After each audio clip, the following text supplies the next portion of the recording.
Folks, Black Star Network is here. Hold no punches! I'm real revolutionary right now. Support this man, Black Media. He makes sure that our stories are told.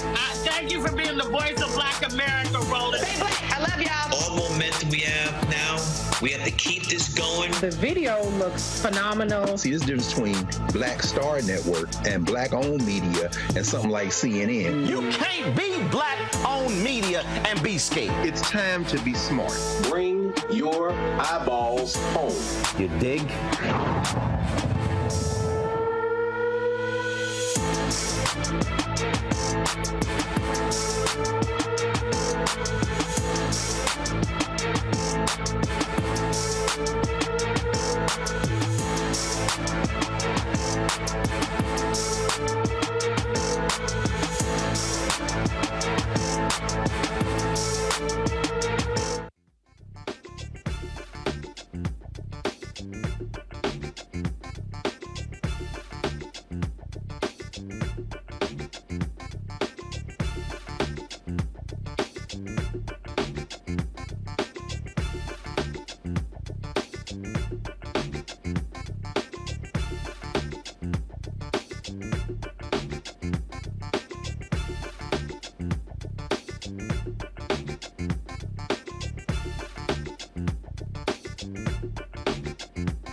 Today is Thursday, August 31st, 2023. Coming up on Roland Martin Unfiltered, streaming live on the Black Star Network. Georgia Governor Brian Kemp says there is no reason to remove Fulton County District Attorney Fani Willis from office.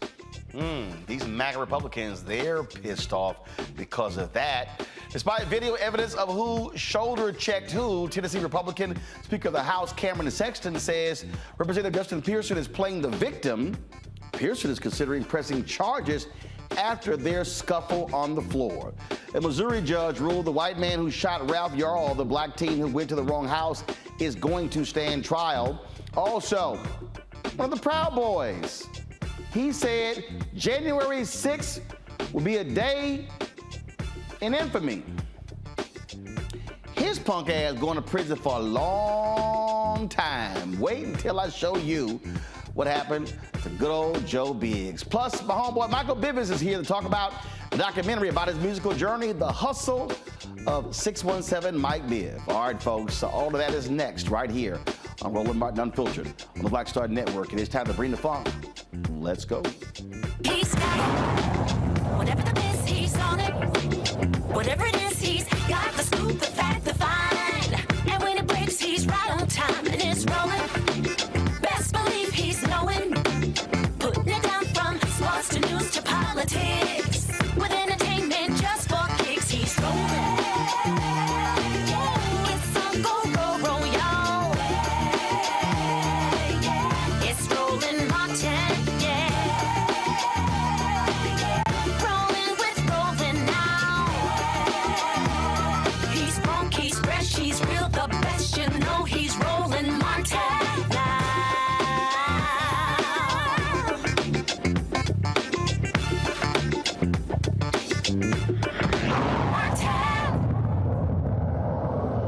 There will not be a special session to determine to throw Fani Willis, the Fulton County District Attorney, out of office. Georgia Governor Brian Kemp made those comments today. He said it's utterly ridiculous to try to impeach her for her prosecuting former Oval Office occupant Donald Trump. Now, again, all of these mad, miserable MAGA Republicans have been targeting Willis since Trump's indictment. Several crackpot Georgia state legislators are pushing to have Willis removed from office. State Senator Colton Moore wrote a letter to Kemp asking him to call an emergency session of the legislature to investigate Willis. Kemp says, no, ain't nothing there to warrant a special session. It's that simple. Fast forward today, nearly 3 years later, memories are fading fast. There have been calls by one individual in the General Assembly and echoed outside of these walls by the former president for a special session that would ignore current Georgia law and directly interfere with the proceedings of a separate but equal branch of government. Now, my concerns with the Fulton County District Attorney's handling of this case and the special purpose grand jury have been well documented. We are now seeing what happens when prosecutors move forward with highly charged indictments and trials in the middle of an election. Simply put, it sows distrust and provides easy pickings for those who see the district attorney's action as guided by politics. But let me be clear. We have a law in the state of Georgia that clearly outlines the legal steps that can be taken if constituents believe their local prosecutors are violating their oath by engaging in unethical or illegal behavior. Up to this point, I have not seen any evidence that DA Willis's actions or lack thereof warrant action by the Prosecuting Attorney Oversight Commission. But that will ultimately be a decision that the commission will make. Regardless, in my mind, a special session of the General Assembly to end run around this law is not feasible and may ultimately prove to be unconstitutional. The bottom line is that in the state of Georgia, as long as I'm governor, we're going to follow the law and the Constitution, regardless of who it helps or harms politically. Over the last few years, some inside and outside of this building may have forgotten that, but I can assure you, I have not. The oath I took with my hand on the Bible that's right behind me in January of 23 is the same Bible that I took in my inauguration in 2019. And in Georgia, we will not be engaging in political theater that only inflames the emotions of the moment. We will do what is right. We will uphold our oaths as public servants. And it's my belief that our state will be better off for it.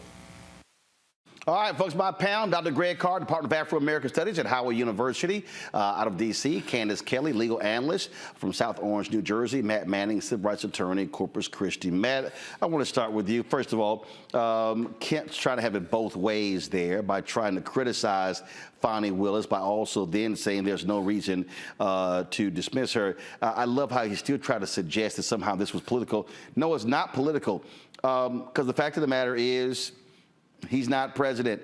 You do what you have to do, and it's not like, until you decide not to be involved in politics, then an investigation should take place. No, that's not how it works. No, it isn't, and it's definitely not how it works for the rest of us, right? Because if a prosecutor thinks they have evidence to go get an indictment, they go and get an indictment. We don't get the luxury of somebody deciding whether it's the, quote, appropriate time or inappropriate time. And we most definitely do not get the luxury to be on bond in 4 different jurisdictions. Notwithstanding all that, I think Kemp is trying to both play it politically here and play it in conformity with how he's played it politically before. And what I mean is, if you listen to the first half of the statement, to your point, it's critical of Fani Willis, right, or Fani Willis. It's critical, saying I don't think she should be doing this at this time. It's politically motivated, what have you. But then he pivots to say, we're going to follow the law. I haven't seen anything that said she can't do what she's doing. And I think that is to walk the tightrope between being the one who stood up against Trump and saying, I'm not going to get on the Trump train and still winning his election, but also trying to make sure he capitulates his Republicans who are calling for her head. So I think that's his attempt to kind of straddle the line there. But I'm actually glad that he came out with the decision not to do this, because as I've told you, I represent a local DA who is the product of exactly this in Texas. They filed a lawsuit to remove him because they don't like how he's doing his job, despite him having won 2 elections. And I think this is very important. I think for the governor to say, irrespective of politically how I feel, I don't see the evidence to remove her is important in this day and age, because we see DeSantis and Abbott and others trying to take an authoritarian tack. And I think this shows that, at least in his context, he's making the decision that I think is appropriate under the law. You have other folks, the former lieutenant governor of Georgia, who has been quite vocal. He said this on CNN. One highlighted today, Jeff, was how in his memoir that he wrote after leaving office, Meadows said his job as chief of staff, he believed, was to, quote, tell the most powerful man in the world when you believed that he was wrong. But, I mean, is it clear that Meadows didn't do that when it probably mattered the most here? Well, he must have whispered it in his ear and not said it out loud, because I certainly have never seen examples of him standing up to Donald Trump or the ridiculous nature of where this is headed. I mean, I think it's so interesting to watch this continue to play out like some sort of Ponzi scheme of lies that just kind of built. And if you just look at all of their defenses at this point, it's all technicalities. It's, well, I did it under this official guise, or I did it under this unofficial purpose. The reality is nobody's doubling down on the facts, right? We're 2.5 years into this, and I think that's the biggest hurdle they're going to have to climb. When you go on a 2+ year crime spree from coast to coast, this is what, a lot of folks are complaining about the calendars. When you have 4 trials to have to compete with on a calendar, you're not going to be able to, skip certain days because it's your birthday, or skip certain days because you got a nail appointment, right? You're going to have to actually go face the music, and that's really what's playing out here. As a Republican, the dashboard is going off with lights and bells and whistles, telling us all the warning things we need to know, right? 91 indictments, fake Republican, $8 trillion worth of debt, everything we need to see to not choose him as our nominee, including the fact that he's got the moral compass more like an axe murderer than a president. We need to do something right here, right now. This is either our pivot point or our last gasp as Republicans. Jeff, Jen, Michael, all Now, our these Georgians folks in here one place. Thank you so much for joining me tonight. Trying to find their moral compass. They created this whole mess as well. But what you have here, you have Trump constantly trashing Georgia, but Republicans run the state, and they're like, sorry, dude, elections were fair. We all won our races. Your ass lost. I think that was for me, Roland. I wasn't sure. Yeah, that's for you. That's for you.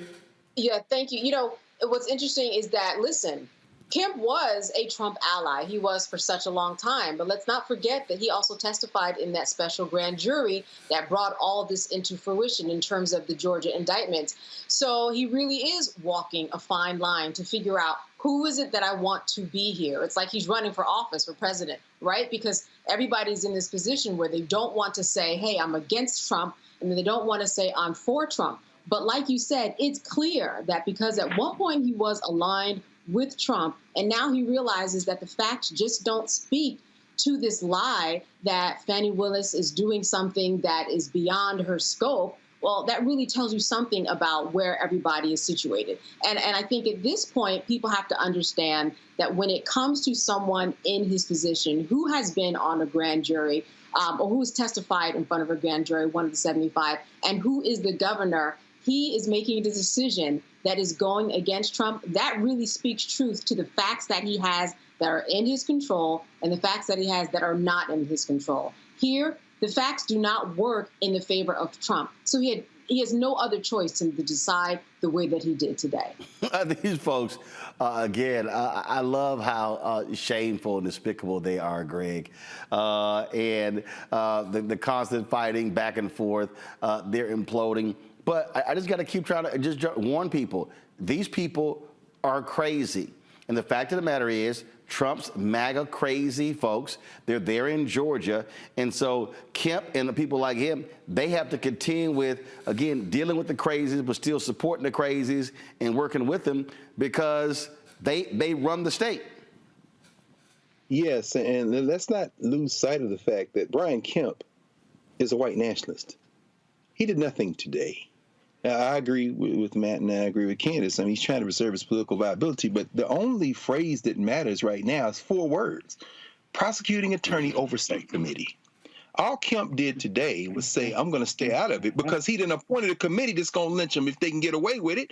That's why the DA in DeKalb County, the DA in the Augusta District, the DA, a Republican, by the way, in Tawaglia, and the Democratic DA in Cobb County have filed a lawsuit saying that this committee violates the First Amendment of federal law and the Georgia Constitution.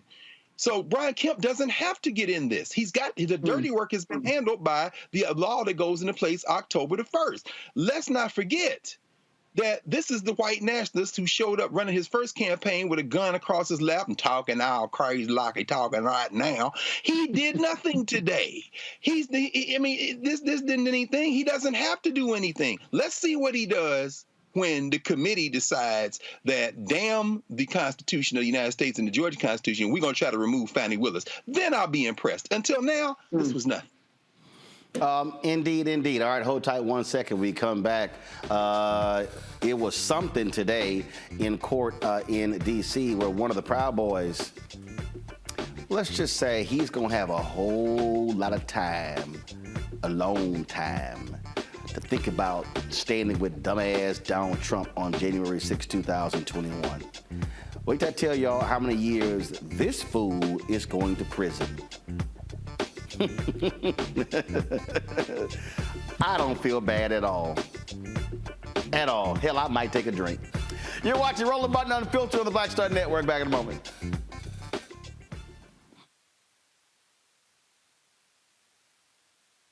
Hatred on the streets, a horrific scene, a white nationalist rally that descended into deadly violence. White people are losing their damn minds.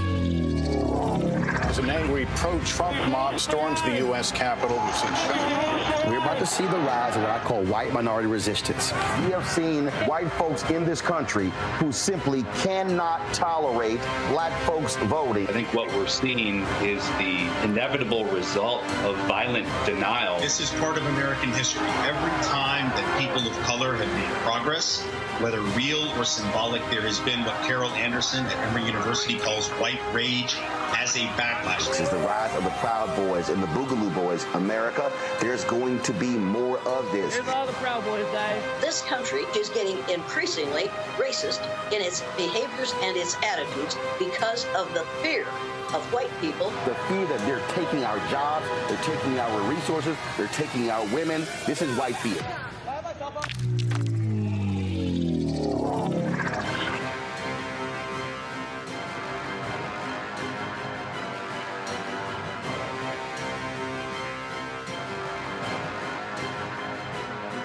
On a Next to Balanced Life with me, Dr. Jackie. Summer is flying by and back to school is just around the corner and fall is here. That's right, a new season is upon us. On our next show, we talk about jumping into action and putting procrastination in the rearview mirror. That's on a Next, A Balanced Life with Dr. Jackie here on Black Star Network. Hi, everybody. I'm Kim Coles. Hey, I'm Donnie Simpson. Yo, it's your man Deion Cole from Blackish, and you watching Roland Martin, Unfiltered.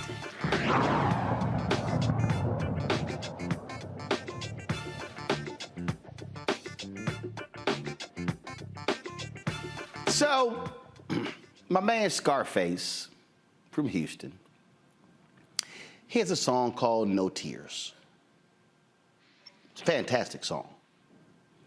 You know what? And I really wish there was a DJ in a federal court, because when Joe Biggs was being sentenced today, Joe Biggs, one of the leaders of the Proud Boys, it would have been perfect to play No Tears.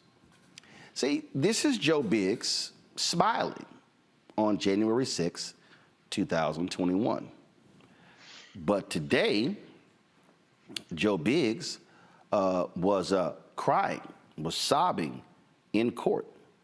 In fact, Kyle Cheney was tweeting what took place in court, and Biggs' attorney said that what took place was not an act of terrorism. Attorney said, quote, "We live in a violent country." Go to my iPad. Then it says, Biggs is now speaking and urging a lenient sentence. He tells the judge and his staff, "You've done a hell of a job." Ass kissing. Biggs, "I don't hate anybody in here. I don't hate the prosecutors. I pray for all of you. I definitely don't want to be a person affiliated with any more groups unless it's my daughter's PTA." Oh. Now you don't want to be affiliated with any groups. Okay. Biggs says he refuses to talk politics with other January 6 inmates at the D.C. jail. He also says that before January 6, he was planning to quit the Proud Boys because he wanted to be more focused on his daughter. So before January 6, you were going to quit. So let's get in one last hurrah, huh? I love this quote here. Biggs, "I was seduced by the crowd, and I just moved forward. I was curious. I wanted to see what would happen. My curiosity got the best of me, and I'm going to have to live with that for the rest of my life." In tears, Biggs in tears. He was sitting there, he was crying. "I know that I have to be punished." He pleads with Kelly to allow him, quote, "to take my daughter to school one day and pick her up." Well, if he's going to be picking his daughter up from school one day, her ass going to be in college. Because Joe Biggs got hit with 17 years in prison for his efforts leading the Proud Boys on January 6th. Now, the Lincoln Project put out a video and y'all gotta wait for the end of the video because it's absolutely beautiful. Because the chant that they made, I think really applies to what he actually did. Roll it. So we just stormed the fucking Capitol, took the motherfucking place back. That was so much fun. Joseph Biggs, a leader of the Proud Boys who led the far-right organization's infamous march on January 6, 2021, was sentenced a short time ago to 17 years in prison. A leader of this violent attack on the U.S. Capitol, showing images of him with a bullhorn leading the mob towards the Capitol. Joe Biggs ultimately made it onto the floor, was in the gallery of the U.S. Senate during the attack and subsequently celebrated. January 6th will be a day in infamy. Yes, yes. This is just one of a number of Proud Boys that we're going to see sentenced here at this federal courthouse in the coming days.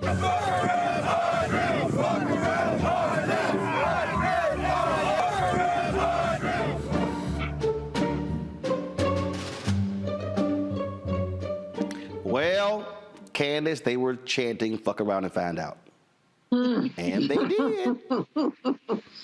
Yeah, they did. And listen, prosecutors were asking for 33 years. 17 years is not a slap on the wrist. It's actually, I think, so far the second highest sentence of anybody who's going to be prosecuted, which we're looking at 1,100 people. But this is not a man who was simply seduced. I mean, when we look at the charges, seditious conspiracy, conspiracy to use intimidation or threats to prevent officials from discharging their duties, interference with law enforcement during civil disorder.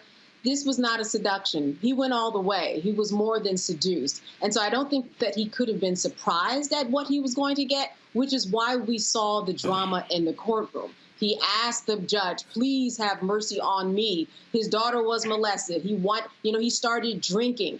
But this was a man who went to the Iraq War, served the country, and then came back and used those particular skills in order to commit terroristic acts in relationship to the transition of power, trying to displace democracy, and was a part of an act that killed several people, not only that day, but thereafter, people who died from injuries and then commit suicide. So this is nothing to sneeze at. This is something that I'm sure he could not have not expected, but his mercies and pleas on the court, they just didn't work out. But I do think he got lucky in a sense in that he didn't get that 33 years, but 17 is a long time too.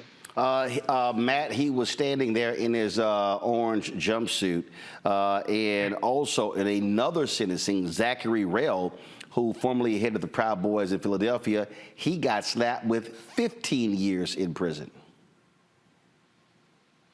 Well, look, I don't practice federal criminal defense, but they have all kinds of guidelines and various ways that judges approach sentencing. But I'll tell you unequivocally, I think they got off way too light. Cats get way longer than 17 years for drug offenses and multiple, secondary felonies. If you are plotting a coup and you are involved in an insurrection at the United States Capitol, 17 years is a slap on the wrist.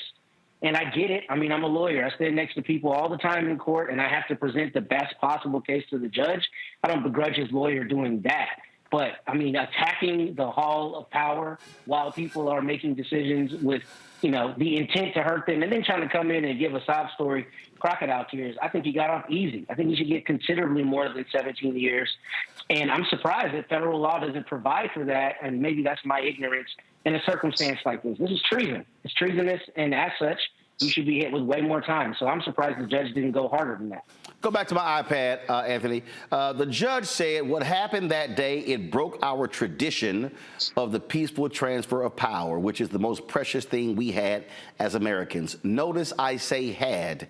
We don't have it anymore. Now, Rell bragged in communication with Proud Boys about being, quote, proud of what we accomplished following the Capitol attack.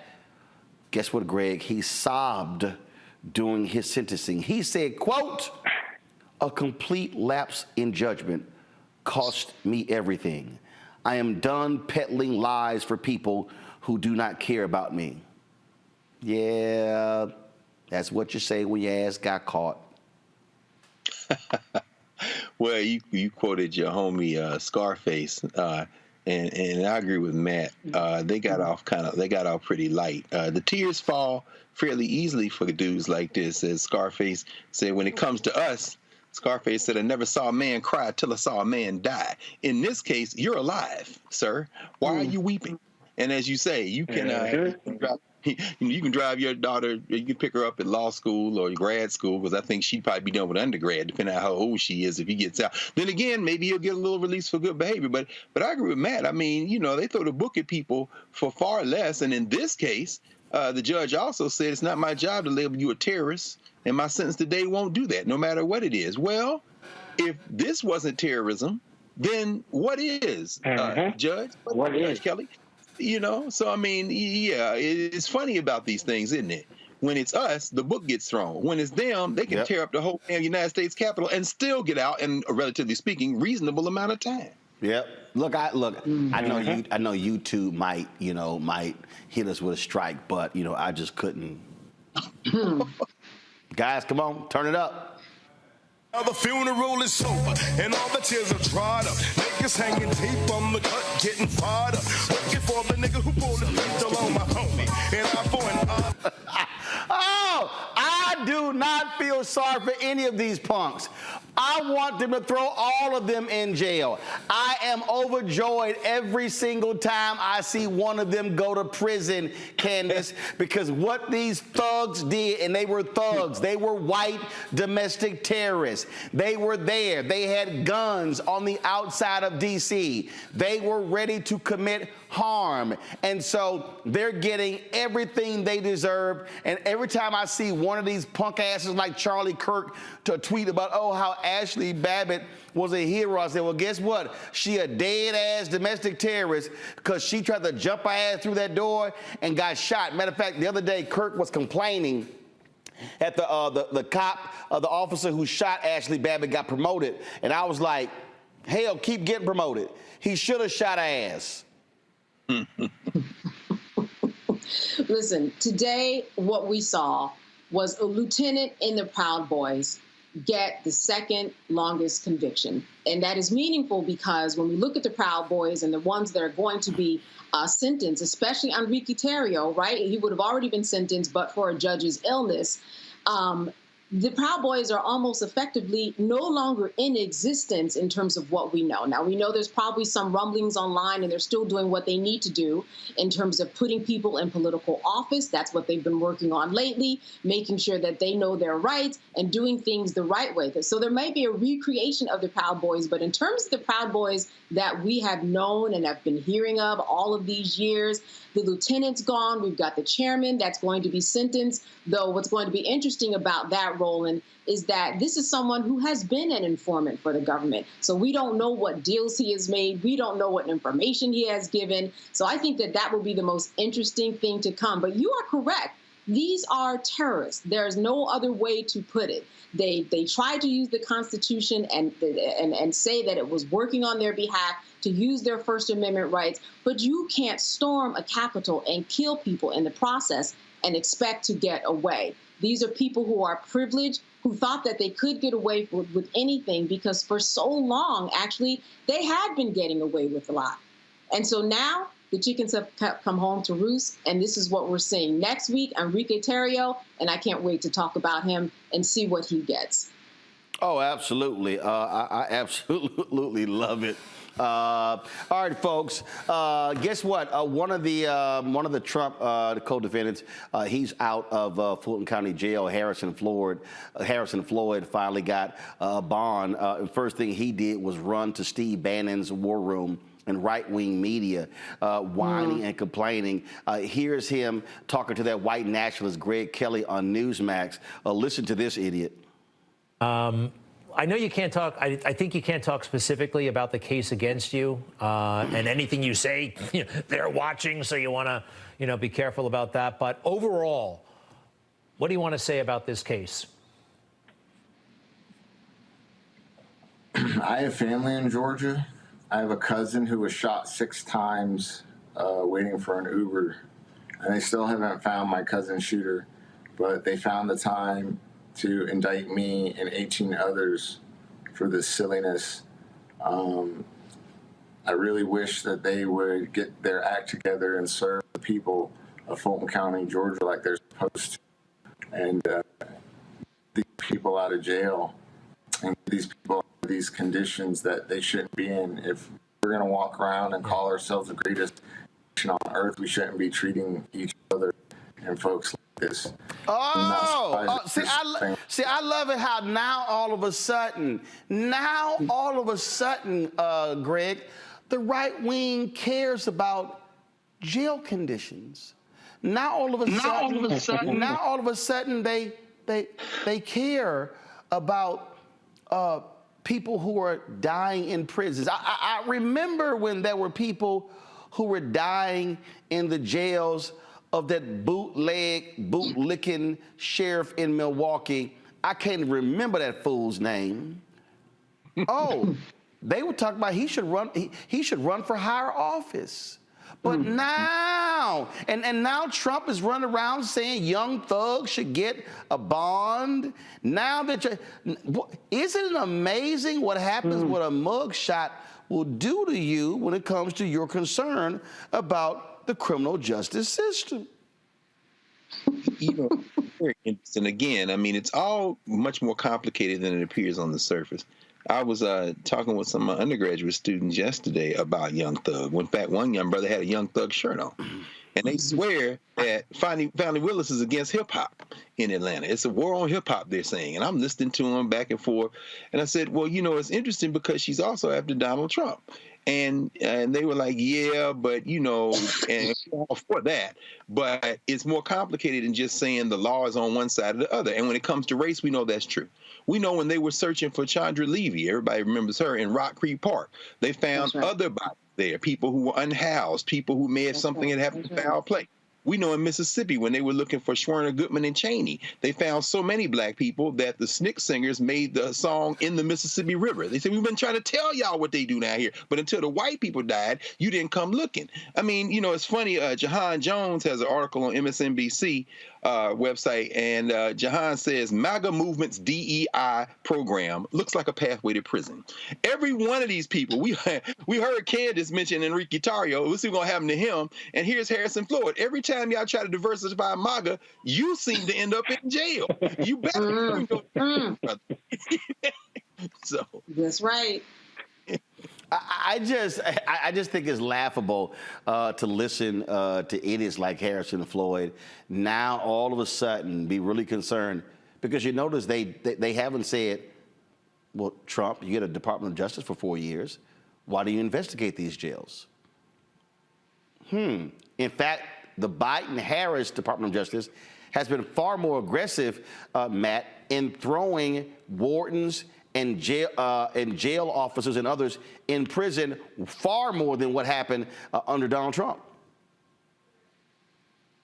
Look, I was having this conversation with a colleague today. Republicans, conservatives, and white people, if we're going to be 100% honest, don't want diversionary programs until it's Muffy getting arrested when she got too drunk in Georgetown and got a DWI. That's when you want reform. You don't want reform any other time, when it's just brothers getting arrested, right? Then those look at them. Then we're just mongrels and you don't care. We're demonized, right? But then when it's them, it's now we need to have a concern about all these things. And the first thing I'll say is, I don't understand any of these lawyers letting people under federal indictments appear on a TV show. Donald Trump is the only one who seems to be able to get away with that because he has the juice to get indicted in 4 different places and not immediately be held, in lockdown. But Harrison Floyd's lawyer shouldn't be letting him make a comment anywhere at any time, because that's going to come back to bite him in the butt. But the larger issue is, you're exactly right, and that's true. And to that extent, we've also seen that with the characterization of law enforcement that you've seen from the conservatives. What did they talk about at the beginning? Back to blue, we support law enforcement, all this stuff. And then once Trump started getting in trouble, it's like you can't trust the FBI. Remember we used to tell you to trust all the law enforcement? Don't trust them anymore, because now they're out to get all of us. And part of that is political gamesmanship, but also part of that is they don't care unless it's happening to them. And that's a sad reality, but we shouldn't be surprised that there's no care for reform until it's, rich white people going to jail. But look, you do the time, you do the crime based on their own ethos for, 50 years, right? That's how you get down at this point. Now, I gotta play this one for y'all because this absolutely is pure comedy. You think you were singled out because you're an African American and particularly a MAGA, you're a Trump supporter, you're a patriot, you're a veteran? Do you think you were singled out because of that? Part of it, part of the black culture is always voting Democrat. I went against the code, if you will, at the highest order. And so the district attorney decided she wanted to send me what we call as a Negro wake-up call. And she dialed the wrong number because it didn't go through. So. You think you were singled out because you're an African American?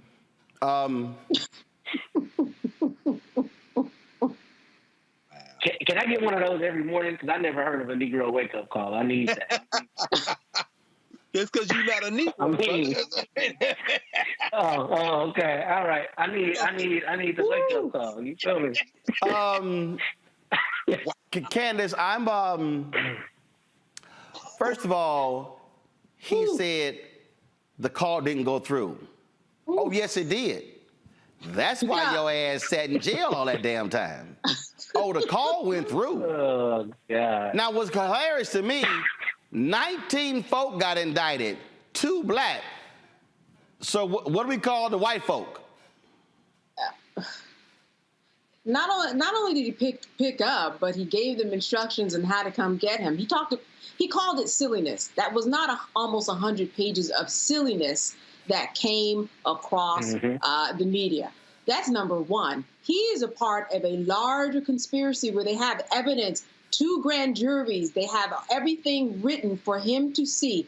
He knows what's going on. And like Matt said, what are you talking about? Because you shouldn't even be on TV to begin with. You know what you should be doing, because 2 of your co-defendants have asked for a speedy trial and it might happen, October 23rd? You should be preparing your case, because there are 2 co-defendants of yours that think that they are ready to go to trial. There is no reason why you are not going to be scooped up in that formal presentation of going to trial. They are ready. He should not be on TV. We just heard about somebody from the Proud Boys, right, asking for mercy on the court. What he's doing right now, calling it silliness and talking about a Negro wake-up call, Lord knows what that is. That is not going to have any place in the courts. He has ruined his chance of any sympathy or of any friendship or alignment with anybody in that courtroom.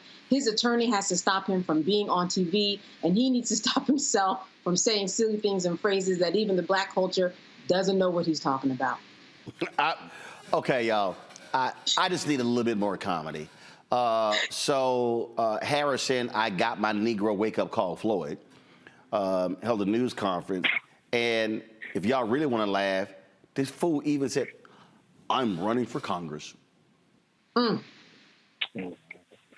First, I just want to give thanks to God, who's the head of my life, for keeping me safe while I was in there. Second, I want to thank my wife, who's been a tremendous support. And I want to thank everyone outside who's been praying for their well wishes, and especially for all the kind contributions to the legal fund. They're greatly appreciated.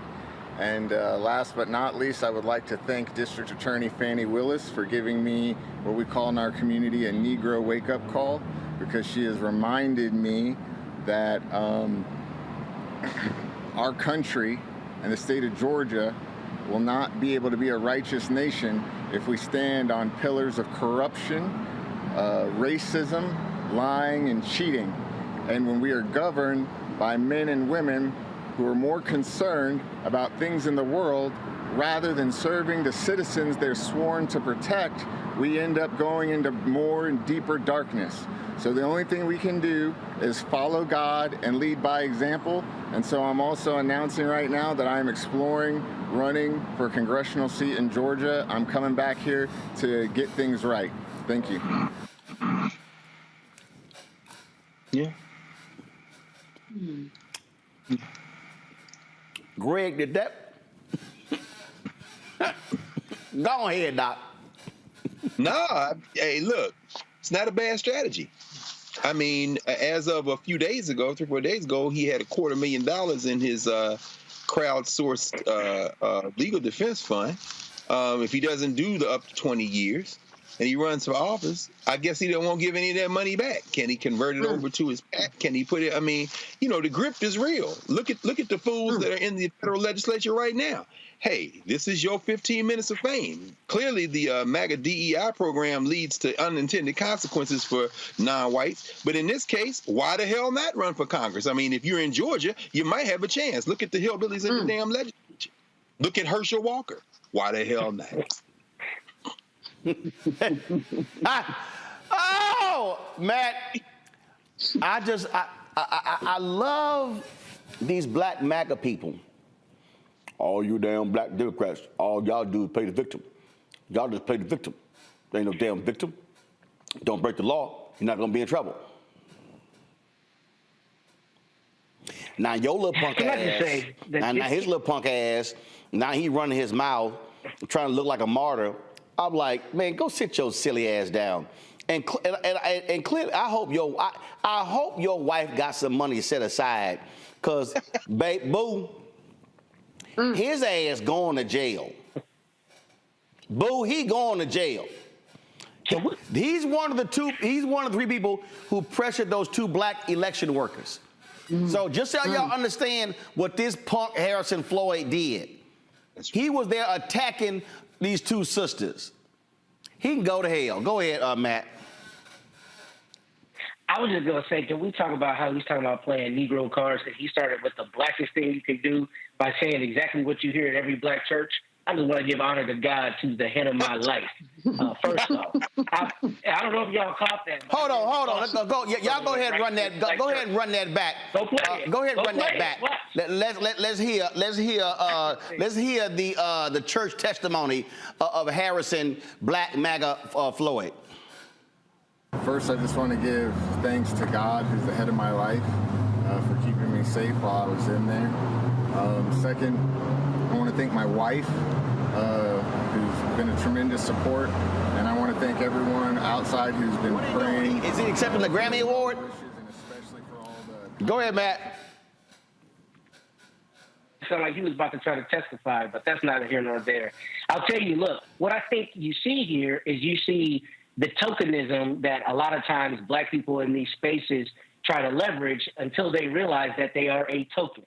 You are dispensable. Of those 19 people, he's going to be the one that they throw to the wolves, and they should be. If you're attacking people and pressuring them the way he did, and the evidence bears that out, then he gets what he deserves. But beyond that, there is a foolhardy delusion you have to engage in if you don't recognize when you're Deacon Harrison Floyd or Herschel Walker or whomever that you are a means to an end. You are the MAGA's means to an end to saying, hey, we got Negroes too. And the moment that you are no longer advantageous to that, you get left by the wayside. And I wouldn't be surprised if Trump's lawyers are telling him, look, Floyd and these other folks, you need to sacrifice them to the wolves. Because here's the thing. When people get indicted and there's a bunch of co-defendants, they start rolling and they start snitching. We haven't seen the statements yet, but I would not be surprised if Trump and the others are like, look, you're at the top of the heap. You have arm's length to what they're alleging you did, with the exception of a phone call and maybe some other things. You need to throw that on them. That might be my strategy if I represented Trump, right? Throw it on the other people. And I guarantee you Harrison Floyd is going to be one of those sacrificial lambs, as black people in these spaces often are. And you know that when you go into this space. So that's on him. Lord, I am here for all of the comedy from Black MAGA world. And again, I want to keep seeing them go to jail. I want to see the Proud Boys go to jail. I want to see the Oath Keepers go to jail. Can't wait for Donald Trump to go to jail. Tish James is on his ass. And so all of this is just fabulous that we are seeing play out right now. And then, of course, all these Republicans doing all they can to actually stand with him and defend him. And they're calling this all stuff free speech. But I'm just loving how all they do is just make excuses for an absolute nutcase idiot. Now, we come back Remember I told y'all about that, how the white conservatives are playing up this mural of Donald Trump and how they're trying to make it seem like that, the inner city is just loving Donald Trump. Well, we're going to show y'all the actual full mural, which is utterly hilarious. Can't wait to actually have that for you. We're going to talk about what's happening in Tennessee as well. We got Michael Bivins joining us. Y'all, it's a whole lot we got to talk about. Oh, and this just came across. We're going to talk about this in the second half of the show. The white owner of a radio station in Detroit that has black programming he's cut that out and is now replacing that programming with right-wing talkers like Glenn Beck and Clay Travis. Oh, by the way, all you black preachers, y'all help make his ass wealthy because he owns the Word Network. I'll unpack it later right here on Roland Martin Unfiltered on the Black Star Network. You go into a barbershop in a 700 credit score neighborhood, black or white, they're talking about their ideas and they're talking about how they're going to move on those things. You go to a barbershop in a 500 credit score, equal brilliance, but bad culture, they're talking about other people. You go to a winner's barbershop, here's what I'm doing. You go to the barbershop where people feel defeated, they talk about other people, either celebrities or people they admire, but also often, I don't like Joe. I don't like Roland Martin. Well, let me tell you something. I don't understand people. How could you not like anything here you see? You should just be like, this is amazing. It's cool. You may not even like how he does it or how I do it, but it's like, you know what? They're succeeding. They're killing it. All you should be is, that's fantastic. But if I don't like me, I'm not going to like you. If I don't feel good about me, it's hard for me to feel good about you. If I don't respect me, don't expect me to respect you. If I don't love me, I don't have a clue how to love you. And here's the big one. If I don't have a purpose in my life, I'm going to make your life a living hell.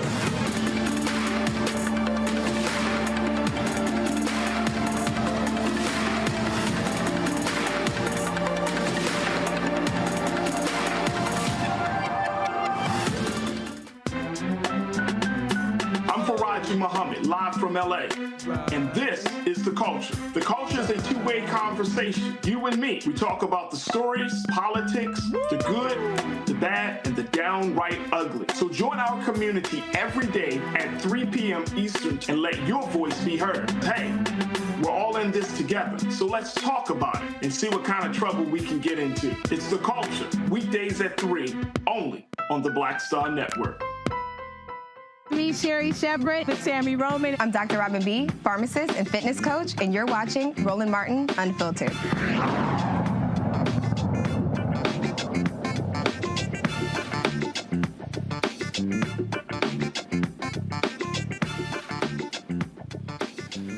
All right, folks, I told y'all yesterday about this mural of Donald Trump in Atlanta that these white conservatives have just been going crazy by saying, see the inner city, the blacks. They're loving Donald Trump. They're sitting here doing murals, showcasing and showing how wonderful and great he is. Here's the problem. Go ahead and show it. The mural actually says, MAGA, my ass got arrested. Muralist Chris Veal told a Atlanta TV station he just wanted to be one of the first to capitalize on the historic movement. You had your paint cans ready. We were ready to go on this one. Why do you think it was so important to get this up fast? Got to be fast before somebody else jumps on the ideas. So I know there's going to be a lot of people painting this picture, so I try to get out fast as I can. How quickly do you think other artists are going to hop on this and make their renditions of it? And I've already seen canvases of it. I've seen T-shirts, mugs, everything. So I mean, it's going to be one of the most iconic pictures in the country for years to come. So. What do you hope people take away as they pass this mugshot in mural form on the Atlanta Beltline? I hope they get a kick out of it. I hope they keep up with it and get out and vote. Oh, I just love it. See, here's the thing here, Matt, that's been kind of interesting. Again, we've been talking about how the right wing tries to lie. So they took this and they said, see, look at this. They're loving them some Donald Trump. We're going to be winning the black vote. They really believe that black people are stupid. They believe that black people really are stupid. Yeah, I think that's right. I think they believe black people are stupid, but I also think they believe that all of us have short memories. And I think they believe that, there's too many people, and it's true, unfortunately, with how votes come out sometimes, there are too many people who are easily enamored by the dog and pony show. The problem is when you do that dog and pony show too long and you do stupid things incidental to that, you end up having to take mugshots. And what I'm still lost by is the idea that a former president is under indictment in 4 locations, right? If there were one case, maybe they could credibly argue this is political assassination, they're out to get me, whatever. But in 4 places, and we got phone calls and we got receipts, that's a bad look, right? And I think that this mugshot, of course, Donald Trump is doing what he does and capitalizing on that and selling T-shirts and all that. But I think what was indicative of the principle that even the wider, group of people outside of black people are not rocking with Trump was that lieutenant governor speaking on CNN. Because I think that's what you're starting to see. He said, look, the dashboard has a lot of lights and bells and stuff going off. And I think right now we're seeing the theatrical part of this. But just like Mr. Biggs and all these other cats, I think we're very soon going to be seeing Donald Trump either being found guilty by a jury or entering a plea. And that's going to change the course of everything. But if that does not happen, I'm concerned about how that bodes for democracy, because the idea that somebody can be indicted in all these jurisdictions and just walk away scot-free is not only indicative of the duality of the system, but it's terrifying because it shows you the system, which we already know is broken, most definitely is not working the way it should. Go to my iPad. Candace, here's this old dumbass Charlie Kirk. I see why he dropped out of college. He goes, Trump mugshot mural in Atlanta. The backfire continues. Fool, it's mocking him. This is how dumb they are. And now here's the truth. Back in the day, Trump was one of those people who, in pop culture, he was somebody that black people revered. Remember, he made, his name was in rap songs all the time. Saturday Night Live. I remember when he was in Home Alone, right? So he was somebody who was in mainstream pop culture who people liked at one time. But how can you try to flip the script on this and look at this mural or even look at the artist who has always painted things that have to do with liberal-related causes or causes that have to do with humanity and social change and think that the audience would think that this was anything different than it was? This was not a win for the Republicans. This was not something that, black people are proud of in terms of Donald Trump. This is something that obviously they were making fun of him, making fun of his slogan, and they just don't want to admit it. But that's what happens when you get the media to kind of seize on something. Then you add AI and bots, and it spits it out over and over again. And then all of a sudden, it's a story that's not even the truth. And that's just the world that we're living in. A bunch of stories that add up to not even the truth. But you have to decipher it yourself. And obviously, from this picture, we can decipher that this was nothing that was positive for Donald Trump. See, Greg, I keep warning folks what they're doing. And again, we discussed this yesterday, they're playing this game, blacks are really standing with Trump because of the mugshot. And they really are leaning into this whole deal that we are so attracted to criminals that we're gonna stand with Donald Trump through his tumultuous moments. Yeah, and we know that that's not the case, but I mean, we certainly shouldn't discount or underplay apathy. Something that the artist said there, Chris Veal, he's already seen the image on mugs and T-shirts, and Candace just said it. I mean, it's everywhere. He is reminded of the apocryphal statement that's often attributed to Berry Gordy. There's no such thing as bad publicity. You spell my name right. Donald Trump took a picture. When I saw that mugshot, I immediately thought of the the smiling, young, skinny kid from Hoboken, Frank Sinatra, and his mugshot that is on T-shirts and everything, the bad boy image. Donald Trump, that picture right there, that's a campaign poster. And yes, the Republicans did not win. It's not a victory, but let's be very clear. We're talking about it, aren't we? And whether it's mocking him, whether it's making fun of him, it's the same picture. And ultimately, if they're going to help rally their troops in kind of pop culture style, and certainly there won't be black votes picked off, but iconic. Even Veal said iconic. What is an icon? An icon technically is a figure of uncritical praise. I don't know if that's the word he should have used, but, you know, we're far from out of the woods with this. We need to, and he said, I want people to go out and vote. Yeah, register and get out there and vote. Why? Because apathy might be the thing that decides this, and this may just be a rallying cry. And there you go right there, apathy. And that's why I keep trying to explain to people, I keep trying to walk people through what the Republicans have in store if Trump gets back into the Oval Office. It's nothing that we have ever seen. And y'all, these people can sit out here watching, and they can play around and joke around and act like this ain't no big thing. But I'm trying to tell y'all, don't play around with this. If you think what has been happening in Florida, in Texas, in Georgia, when it comes to CRT, and the teaching of slavery, and textbooks, and DEI, the affirmative action decision by the Supreme Court, if you think that you pissed off with that stuff, you can't imagine what they have planned. I'm telling y'all, y'all can sit here and go for that, the lesser two evils, and Joe segregationist Biden, and all that sort of stuff. Like, I'm telling you right now, the evil that these people are planning, we have never, those of us who are alive, I'm not saying the country, but we, living right now, have never seen before. They are planning to gut the federal government. They are planning to get rid of thousands of people, and many of them look like us. They have made it clear they only want Trump loyalists in positions. Trump has already said he is going to use the DOJ and the IRS to terrorize his political opponents. He's very clear. Don't think he's bluffing. So I'm just trying to tell y'all what these folks are planning, and it's no joke. All right, y'all, when we come back, we're going to chat with Michael Bivins about his new documentary. We'll also talk in this hour about what's happening in Tennessee. And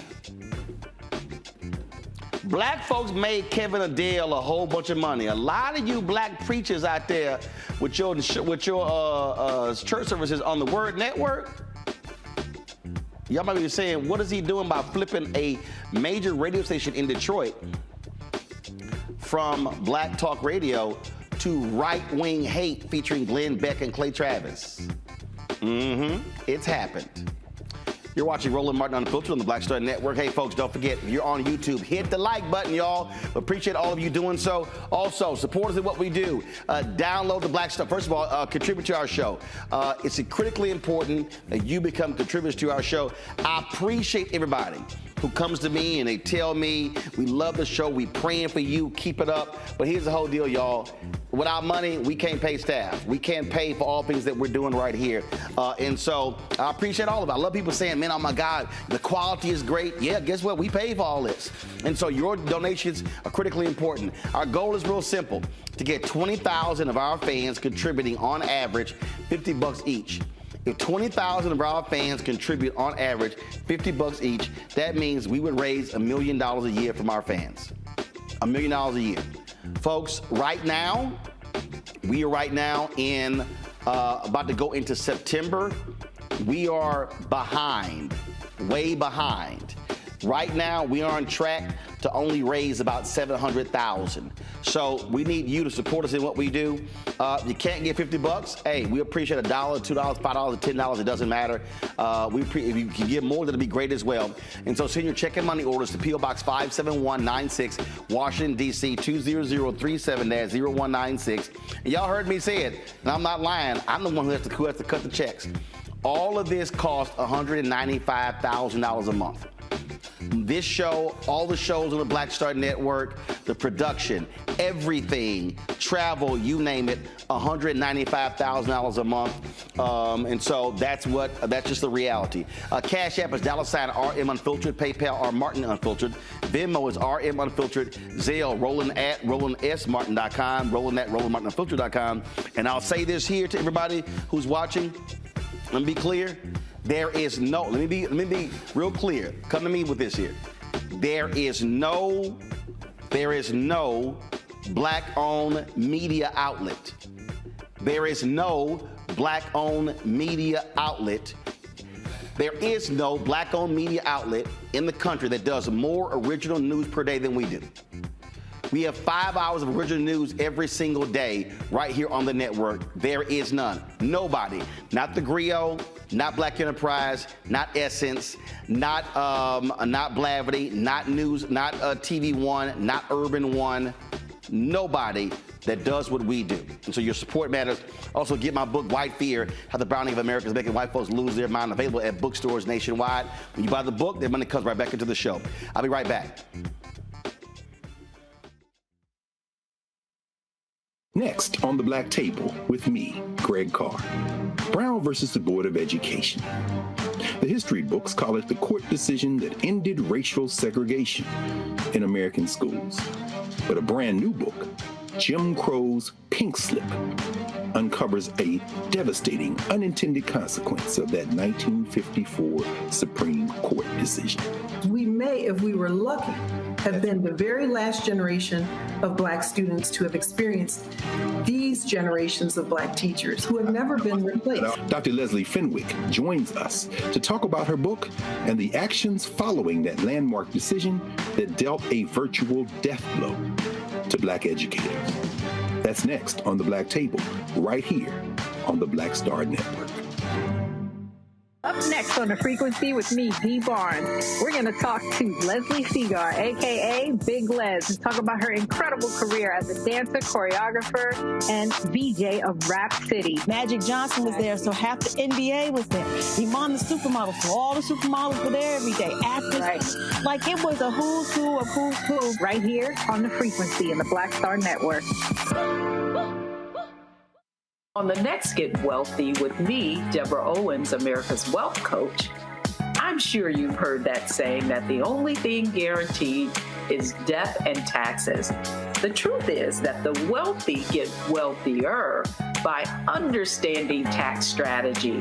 And that's exactly the conversation that we're going to have on the next Get Wealthy, where you're going to learn wealth hacks that help you turn your wages into wealth. Taxes is one of the largest expenses you ever have. You really got to know how to manage that thing and get that under control so that you can build wealth. That's right here on Get Wealthy, only on Black Star Network. Bruce Smith, creator and executive producer of the Proud Family, Louder and Prouder, and you're watching Roland Martin Unfiltered.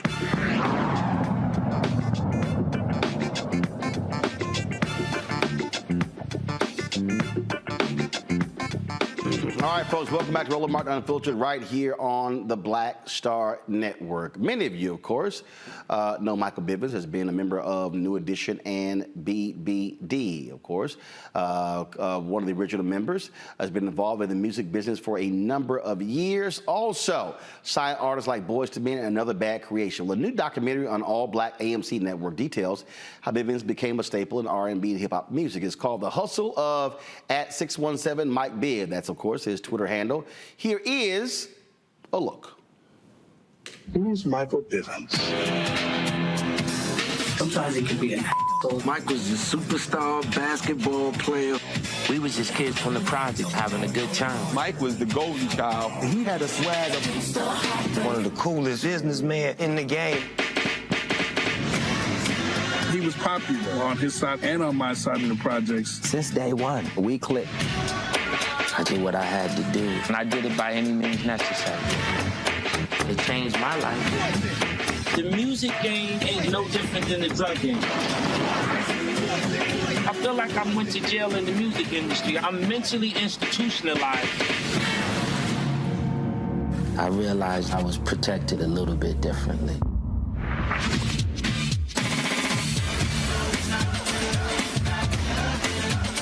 My project, Bivins is a trendsetter. You signed the most successful R&B group, Boyz II Men. You're down with him, he's down with you. I always wanted to save the story for this. All right, y'all, joining us from Boston is Michael Bivins, CEO of Sport Rich Enterprises. Mike, what up? What up, Roland? You got to put that Y on that. Sporty Rich, Roland. Sporty Rich. Well, they had it wrong in the teleprompter. Yes. So it's Sporty Rich. Sporty Rich. Yeah. One of the things that, again, that people, I think, will learn from this is that it's not just Michael Bivins, New Edition, BBD. That there are so many other facets of the business that you have been involved in. Yes, I think, first of all, it's real. You know, through my 40 years, which is our 40th anniversary, we were able to do the New Edition story. You saw other stories about other members in the group. And I just think that there's more stories in this group. And I was just happy to step into mine, you know, being an artist, an executive, a family man, a businessman, and more importantly, a community man. So it's a lot of facets. You're right. When you look at, again, all of these years, one of the things that is still amazing, just the number of people who still enjoy the music. Your fan base is tremendous. When you had the previous concert tour, when you asked me to do a video, I said that New Edition is this generation's Temptations. And so, you know, how does it feel to, even when you still go on tour now, you know, packing arenas out, you know, and again, not playing small venues, but still packing them out, and so many people just loving the New Edition sound. And BBD. It's a powerful fan base. It's 40 years. You know, we call them Any for Lifers. They've been there since we was 14. You know, I just turned 55. Presently, as we speak, all three members of Bell Biv DeVoe are 55. Me, Ron, and Rick are 55. To Ricky turned 56 on September 18th. Man, you can't pay for that type of fan base. That's just a direct connect, man. Just a beautiful women, beautiful men, all colors. And they've been there since Candy Girls. So the Legacy Tour, the Culture Tour, was just a celebration of good music and all of us just growing up together. But do you ever just sit down and go, damn, we still in this thing and still doing well? Look, it's a whole bunch of artists who came and went. They're not still going 40 years later. And there's a whole bunch of them are going to be an unsung with the broke stories, talk about how things used to be. And it's not like y'all didn't go through your own financial issues as well, but y'all have ridden that wave. Well, you know, you got to go through it, man. You know what I mean? Jordan, it took him a minute to win them 6 championships, you know. When you take those hits are jewels. It's how you use them. Do you let it defeat you? Do you let it build you up? And how you apply to get yourself to get back on your feet. And New Edition is the testament to, you know, hanging in there, blood, sweat, and tears, getting kicked in the butt, getting taken advantage of. And, I mean, look at that. Bow, bow, bow. That's precision, baby. That's a lot of hard work and rehearsal. And, you know, that's why we love what we do, because when the money got funny with the records, we knew the only way we could survive is if we go on tour. And we've been on tour our whole career. We might have made about, 6 albums as a group in the course of our whole career, and then our solo albums. But we spent more times at the box office in the arena than we did in the recording studio making albums every summer. Well, absolutely. This, of course, is you guys last year at Essence performing there as well. I really love the piece about Boys to Men and founding them. How did that actually happen? The Boys to Men? Yeah. It's in the documentary, which we want to bring them to see it on the All Black TV network, and it's on all the platforms. As we sit now, it was #1 on Apple TV. It was the most popular on Amazon Prime. It just happened accidentally. Like, Ron and Ricky really met Boys to Men before I did. I was conversing with Keith Sweat backstage, and they sang for them, and, I heard it, but I didn't see them. And I guess, they told them to send a demo. So when I came around, they was like, yo, Mike, can we sing for you? And I'm like, all right, go for it. So they sang, and, we got quiet, and they were waiting for our response. And, like I say in the doc, I don't know, what am I supposed to say? Y'all sound better than us? Like, it's kind of fun. It's kind of fun. But, they asked me for the number, whatever. I gave them the number where I'm going to be in 2 weeks. And me and Nate Morris, we spoke for about 30 days plus. And he's the one that actually convinced me to be an executive. He told me I could do it because I wasn't thinking about it. I was trying to be BBD, and Poison wasn't out yet. So he's the one that pushed me into an executive seat. But you also, for a long time, thought you were one of the baddest ballers in the country. But Roland, now I could get a little more funky with you. You say unfiltered. You're like, oh, I'm a hooper. I mean, when you play ball, man, that's a different swagger, bro. That's like, your whole mission is to just murder this dude and take his heart out and make him not want to stick you, put the funky dribbles on him and the passing and laying it up. And it psychologically messes with your opponent. And I've been doing that since 8, man. I love balling, and in my heart and mind, I went to the NBA in dreams for years. And I was able, honestly, to bring celebrity street ball to the music business. So when you see a celebrity basketball game, you will always know that it started with 5 boys from the projects of Boston, because that was our pastime from doing interviews, playing radio DJs who were grown men, and we was 14, 8, 30, 40, and then we started playing artists. So it's a part of the contribution to the culture. Questions from our panel. Candace, you're first. Well, first of all, hello, Michael. Listen, the song, since my name is Candace and I grew up Candy, that's been my song for my whole life. But I am wondering, in terms of how the business has changed, what do you think Boys to Men, what you would have done, your group, New Edition, would have had to have done differently today to get into the game? How have things changed in terms of all the moving pieces that would have changed how you would have had to have been discovered and make it? Well, the talent shows, Candace, is kind of like American Idol and Voice now. See, when we was coming up, it was sign your name on a piece of paper, go perform with, groups, and the crowd would pick the winner. Now, they got all this voting stuff and, things to get you in the game. So I don't know what we would have done different. I mean, we would have still been performing for the girls. We would have still tried to get it. But now you could just make a record in your crib and load it up online. And in their mind, they're in the music business just because of the back then. You had to really, really audition. You had to win over the president, the A&R, whoever, to even get a record deal. And it's just different. The doors are a little wide open. But the one thing we're learning is whoever we hear all day long on radio might not be able to sell out a theater. The reality at the box office is the only thing that ain't changed. The technology will never fool a ticket goer into buying your ticket if they don't like your record. Just gotta stay there with me for a minute. Some records are being played because they're just being played, but they don't necessarily be a hit that resonates with the people. Right. Oh, thank you for that. Matt, Well, let me first say it's a great honor to get to talk to you, brother. Thank you for sharing your talent with us for all these years.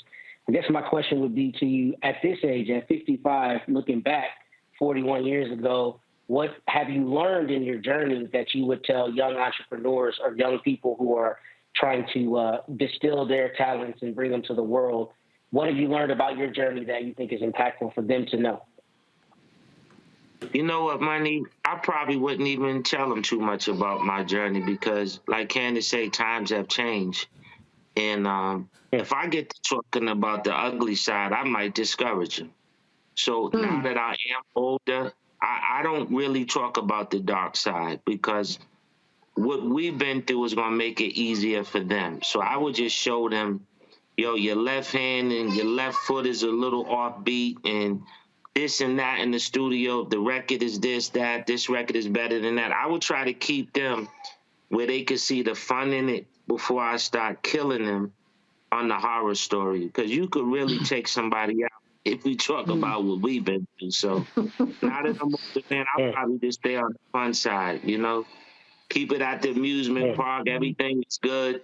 You know, consult them and just move them along if we get in business. But I wouldn't put the war story on them. I put the war story on their parents so they can understand how important of a role they play in it if they're younger. And if they're of age, then I would just say, hey, listen, you own 100% of your life until you start signing papers. So be cautious of how much you give away. I do think it's the reality of what I call the business of the business. And I think, Michael, I've interviewed so many different artists. And when you look at even now, I saw a clip the other day where Neo talked about how he wanted to, his album was finished. He wanted to go back and do a couple other songs. And they were like, yeah, there's no more money. And then he realized, like, all of the dinners, they were taking him out to dinner, that it was coming out of his budget. And a lot of these folks, when they have these record label deals, not understanding that it's the business of the business. You've been on both sides. You've been on the artist side, then you've been on the label side. And what did you learn on the artist side that caused you to say, when I'm on the owner side, I'm gonna operate differently? Well, with ABC, I made sure they had a trust fund. You know, I was young. You know, they took advantage of us, and I knew the importance of that 15 minutes of fame. So 50% of the money that they made off the music, we put 50% of it away from them. We put them in the blue book, and we saved it. So when they turned 18, each one of them got a book with their money in it. That was the first thing. Wow. Other than that, you know, you just try to do a fair deal. You know, it's easier to be fair. And plus, Roland, and you know, I say this, you know, humbly and just prayerfully, I ain't never met my artist broke. You know, when I met my artist, I was coming off 2 or 3 tours, so my money was good. So I never felt like I had to take something from somebody. Those wasn't our problems. Was how many hit records can we make, not how much money can we take. You know, that didn't happen at Biv 10. If you look at it, Boyz II Men to this day has a residency at the Mirage. They might have been on that block since Celine Dion came down, and then Usher slid in there, but they done been there for years. And ABC are older. You know, they haven't made music in a long time, but when you play that music, it resonates to their age group. So to me, I'm very proud that the artists I work with became real entertainers and household names, man. It's a testament to the imagery, the vision, and the execution. Greg? Oh, thank you, Roland. Brother Michael Bivins, among so many other things you've contributed to the music and to the culture, one of the most widely debated and contested lyrics in American popular music, never trust a big and a smile. But I must say, brother, I must say, the question I'm going to ask you, man, Roland, you mentioned Motown. What did Candace do on that question? Did she put her head down? What did Candace on her head? Sorry.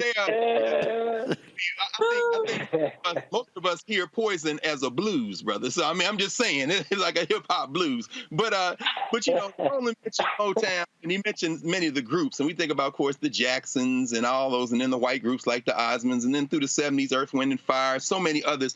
But you know, your groups, whether it be New Edition, BBD, it's like a bridge, and then you brought other groups in. Could you say something about really how the music has either moved away from groups? What's the significance of black groups, particularly black male groups, in the history of this music, and how you all serve as kind of a bridge to the next iteration of groups? Well, hip hop is powerful, you know, so a lot of the kids wanted to be rappers. When you have a blueprint that's out there, that's how you inspire. So like Wanye Morris's sons, Juan Moore, they're the ones with the torch right now. They had the opportunity to perform on the Grammys and stuff like that. Their father is, you know, a legend in the game. So you have to put one over the fence for the kids to see that's the cool thing to do. And right now they're still, you know, trying to be on the rap side. Some of them are not really good. Some are better than the others. But once you crack one or two and it becomes the thing, then it'll be all right. Just like the Disney Channel. If you really look at the Disney Channel, Layla and the other young boy, that's more the rap side of our young black youth. That's not the singing side. So even the younger channels that can program, they're not programming R&B. They're programming the cool, clean lyrics of hip hop. And someone has to get in there. Now, if I was still a CEO actively every day, then I would be running that machine and say, yo, you gonna come, somebody gonna win.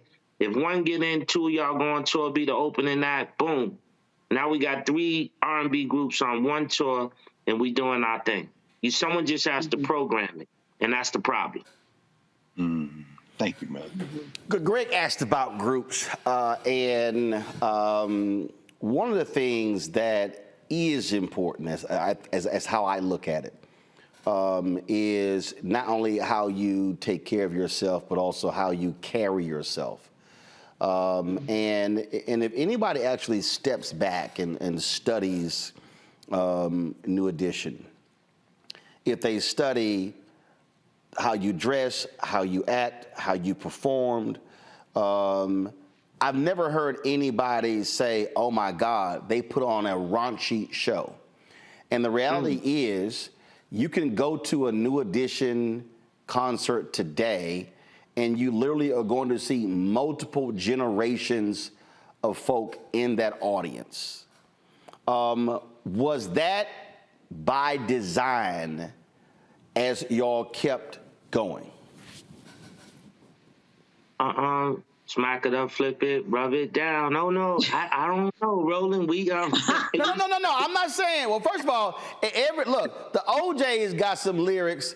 A bunch of groups have lyrics, so I get that. But I'm talking about again, when you're in that audience, the music can appeal to multiple generations, and it's not like I don't know of a single song. I don't think y'all cuss in any song.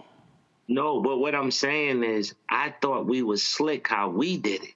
I was trying to tell you, we flipped it, smack it up, flip it. We slipped it. Me and the crew used to do it.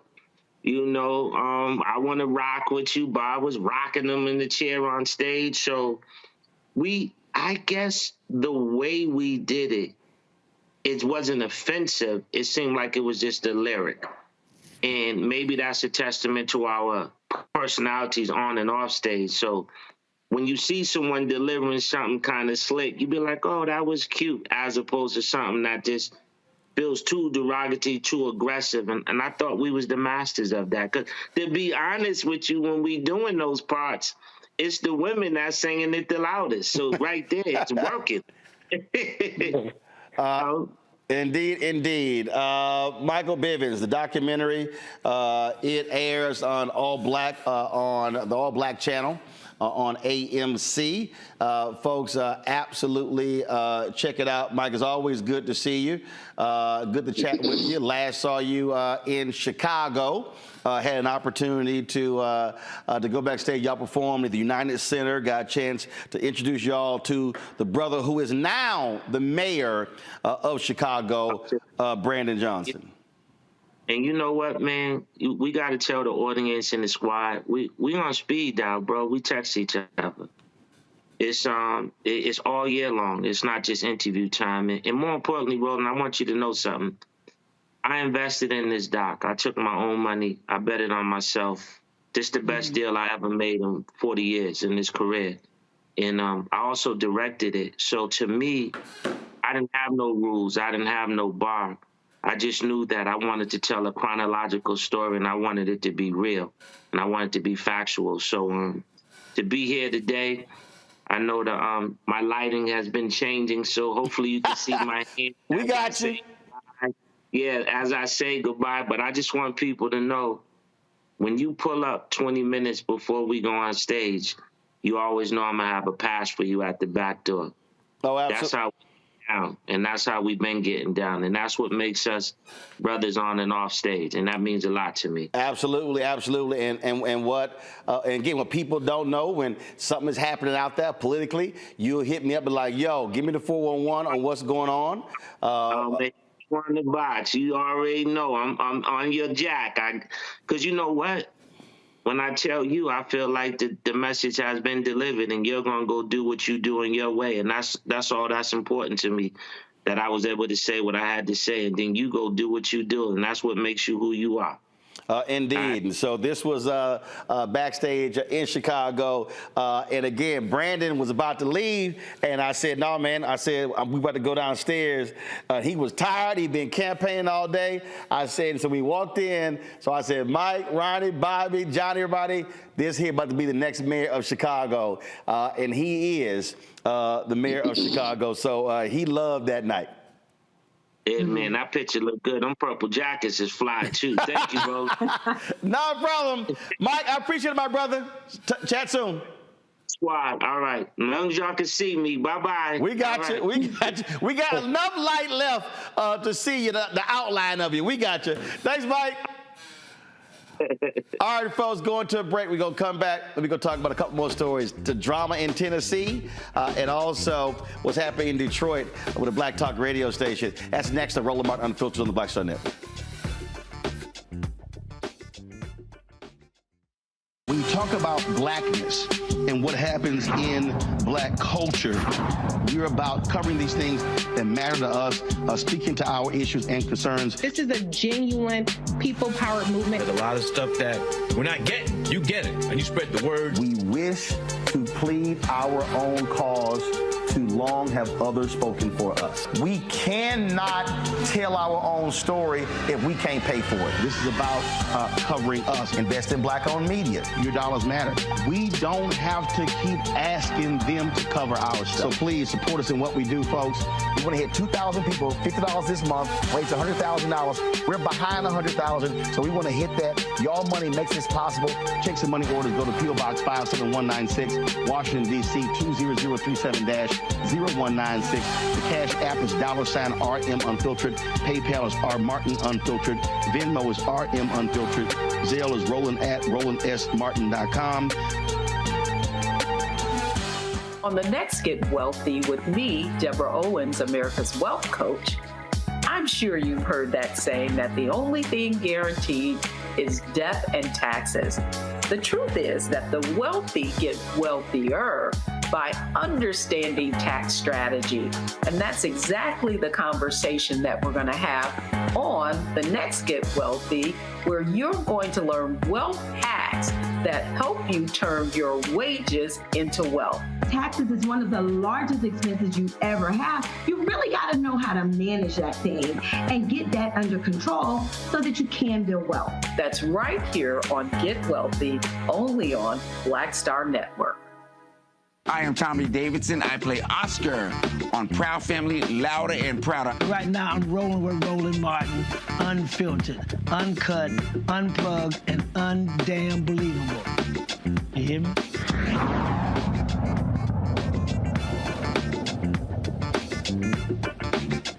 All right, the white nationalists in Tennessee continue doing what they do. Representative Justin Pearson is contemplating whether to press charges against Republican House Speaker Cameron Sexton after a scuffle following the special session on Tuesday. Republican lawmakers rushed through an adjournment of the House, ending the special session on public safety. Democrats were not happy with the ending of the session, which led to protests and a physical altercation that was caught on camera between Sexton and Pearson. During an interview on a Tennessee radio station, Sexton said he didn't initiate the shoulder check, and Pearson is playing the victim.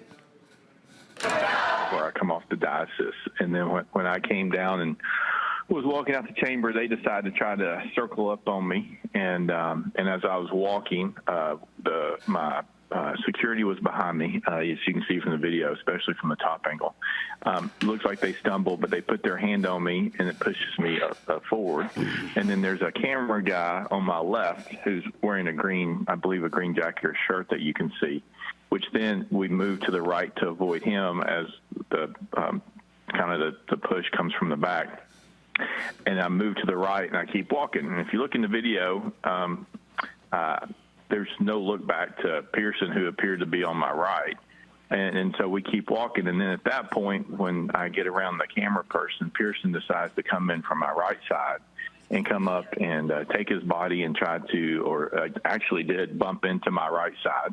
And then that's when I turned, and then we had some words with one another. Yeah, we're looking at the video right now on mixtv.tv, and I can see there's a man behind you. I guess that's a security person. Is that right? Yes. And so, yeah, there's the right. In Tennessee, they are doing all they can to shut down any dissent. And they're targeting these black state reps. They literally told these white moms who were demanding justice, y'all put y'all signs down. They didn't go to court to stop them. These are absolute dictators, and they are wielding their power, and they do not care about the people.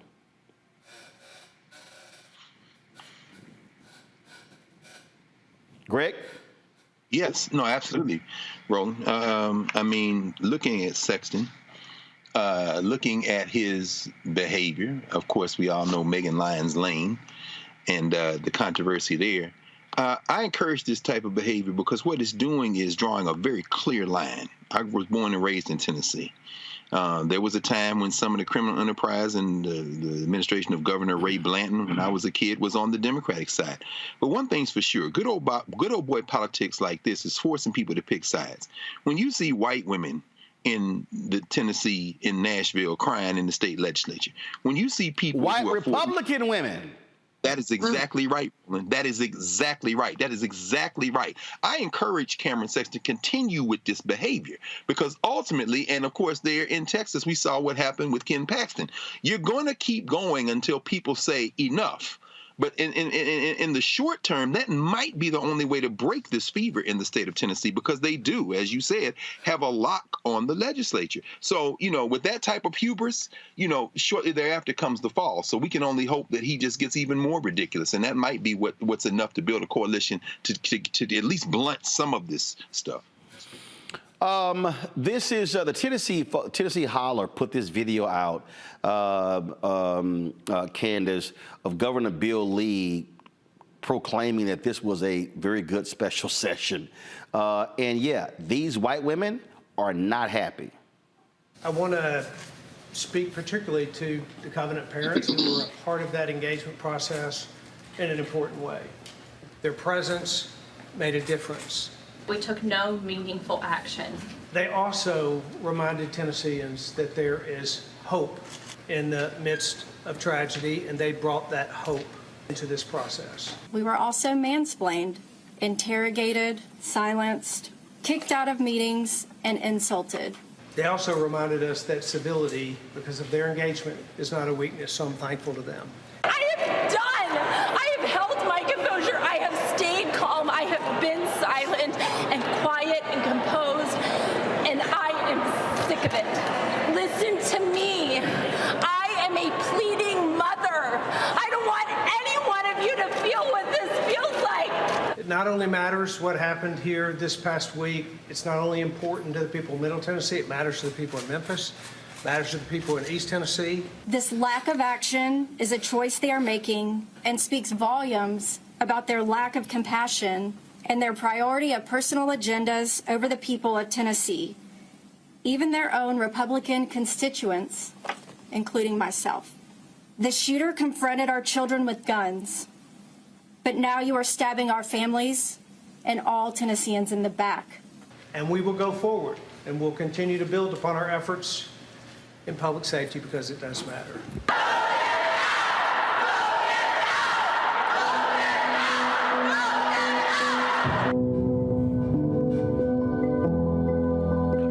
Candace, a lot of these white women are now talking about running against these Republicans next year. And you know what? When they get together, because you know how they do get together, whether it's online, the mothers that get together when they try to make the point, they can move mountains. And I would be very, very afraid if I were a Republican in that district who saw them coming. Because there's a different voice, there's a different way that they do things. And at the end of the day, we know that a lot of women in the community, whether you're black or white, they have their tentacles in what is really on the ground of the community. Because ultimately what they were talking about was, school shootings and the fact that nothing was being done. We look at Pearson, we look at the response, we look at all of that put together. This is something that Republicans do not want to see coming. Pearson can go ahead too, and he can go ahead and file charges if he wants.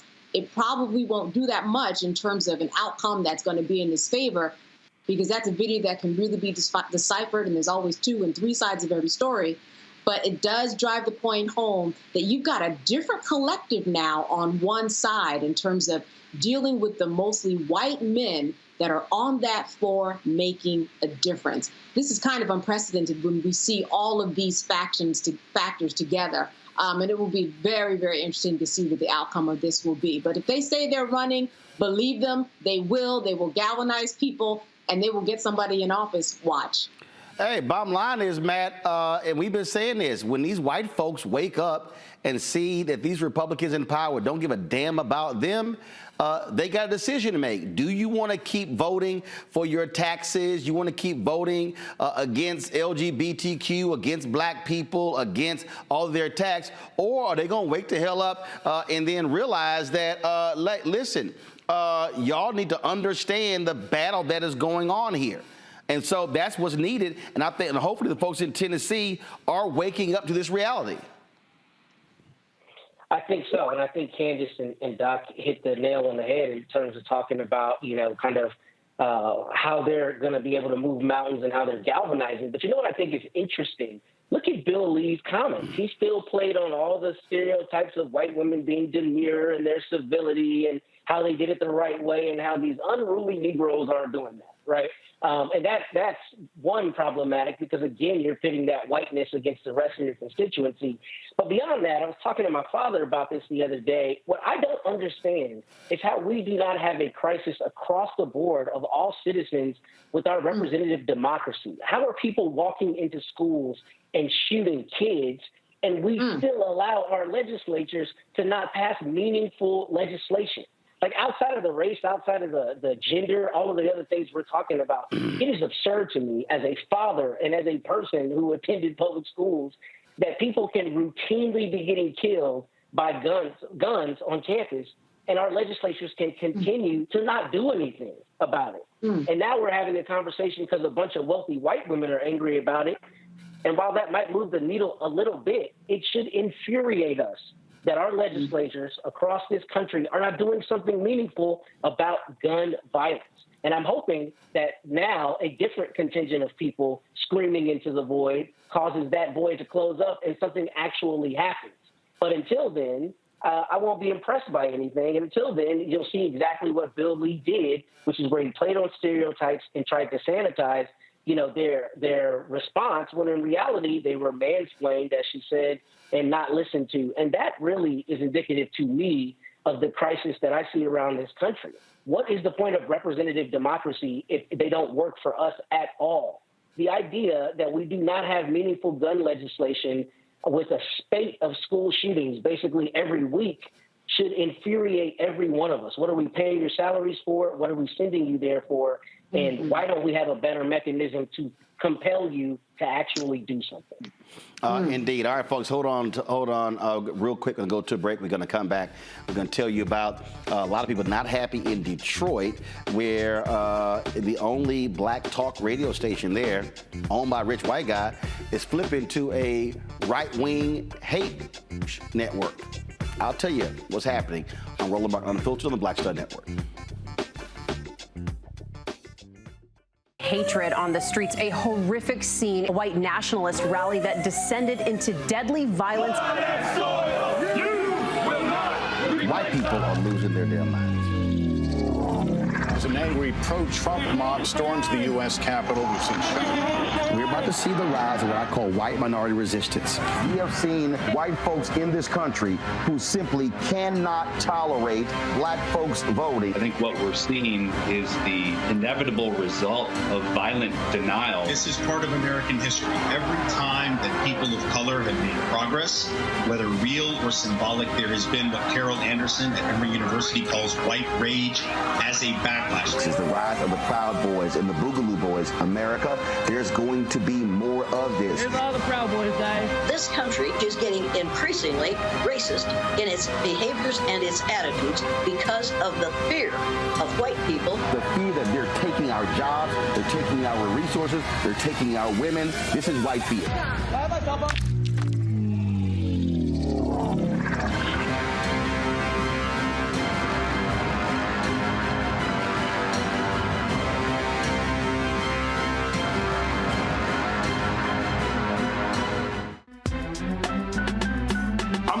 Muhammad, live from LA.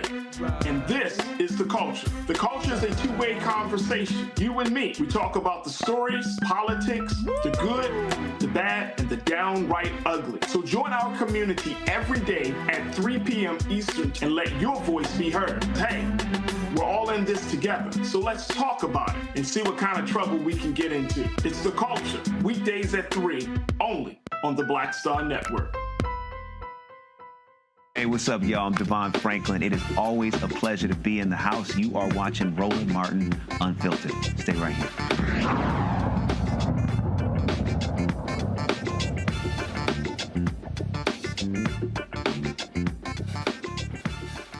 How many times have I told y'all why owning is important? I've said this on numerous occasions. See, when you own, then you're the one who's calling the shots. When you own, then you're not the one who is then begging somebody to cover you, to talk about you. It's the same as when people talk about gentrification. And I keep telling people is that those who own houses and own apartments and own brownstones, they're the ones with power, not those who rent. And how many times have y'all heard me say that one of the greatest fears that I have is that we are going to be asking other people to please, baby, please, can you please keep covering us? Can you please tell our story? No, that's what's happening in Detroit, where a 50,000-watt radio station that for the last decade has been a black talk station is now flipping to a right-wing hate station. That's right, go to my iPad. Superstation 910 AM in Detroit is now going to be the home of, guess what? Glenn Beck, Clay Travis, Buck Sexton, these right-wingers who peddle conspiracy theories left and right. Now, Kevin Adele, the white man who owns the station, he said the black talk show format, go back to my iPad, please. He said the black talk show format was no longer profitable and only attracted about 2,100 listeners a month. And then he also, he initially replaced it with ESPN Radio and denied that he was going to switch to a conservative talk format. Now, here's what's interesting when you look at this particular story here from the Metro Times. Okay, so on the station, the format, Bankaley Thompson, who used to be at the Michigan Chronicle, had a show on there. Reverend Al Sharpton's radio show was syndicated on there as well. But here's a line that y'all may want to see. But Adele didn't pay most of his hosts, making it difficult to attract experienced commentators and retain consistent voices. Now, Kevin Adele, y'all, also owns a TV station in Detroit. He also owns the Word Network. Oh, yeah. I know a lot of y'all thought the Word Network was black. No, he owns the Word Network. Yep. So all you black preachers who have been lining Kevin Adele's pockets, well, now he's flipping his radio station. Now, I had a little back and forth with Kevin Adele when he was going after George Bloomer, removed George Bloomer from the network. They still are involved in a lawsuit. Adele tried to trash me, which was funny because Adele actually tried to offer me a radio show and a TV show, but I don't work for free. And even what he was offering was a pittance. And I was like, oh, hell no. But this right here is a perfect example, Candace, of what I keep saying. Here you have Detroit. Okay, we know Black Detroit is history. And now you do not have a black talk station because Radio 1 a few years ago, got rid of their black talk network. Now you don't have a format for black folks to have an outlet to be able to go talk about our issues. And I keep saying to people, as long as you keep asking somebody else to cover our story, they can make moves like this and move on and don't sweat what anybody black got to say. You know, you're exactly right. And here's one thing that people need to remember about radio. While a lot of people may be tuning into their phones and tuning into their televisions, most of the country does still listen to radio. Radio has big numbers. You may not go to the AM dial, but radio has huge numbers. And when we talk about that dial, it's kind of like what you were saying with property.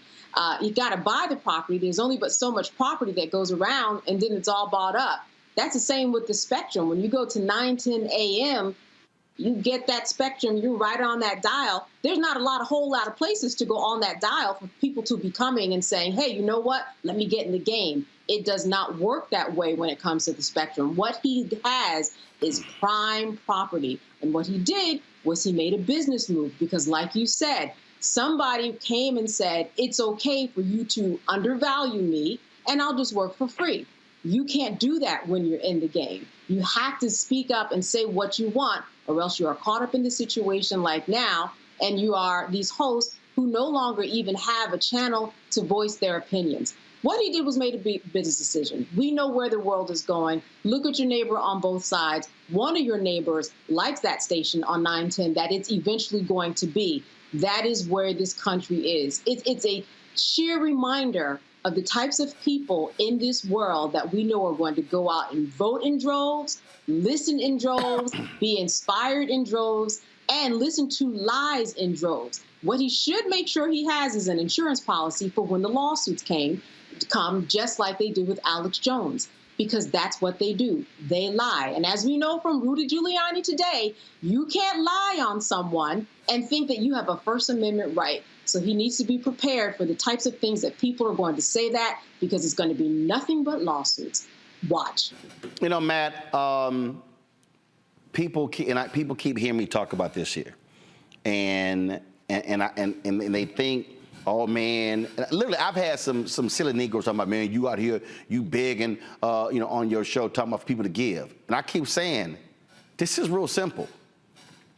If you look at right now, black-owned media, well, the Telecommunications Act that Bill Clinton signed into law, that actually led to a dramatic decrease in black ownership.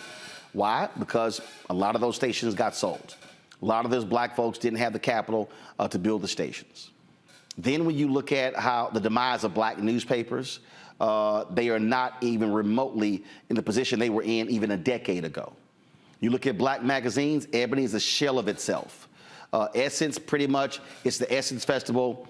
They're not doing lots of content. Black Enterprise is not covering a lot of black business news.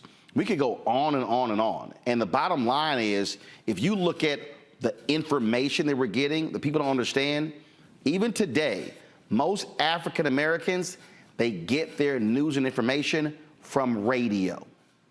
And the reality is, fewer and fewer of these stations are black-owned, and those folks do not care about black content. Well, nobody will save us but ourselves, right? And I think this is actually a matter of duty. I do not expect a capitalist to do anything other than seek capital.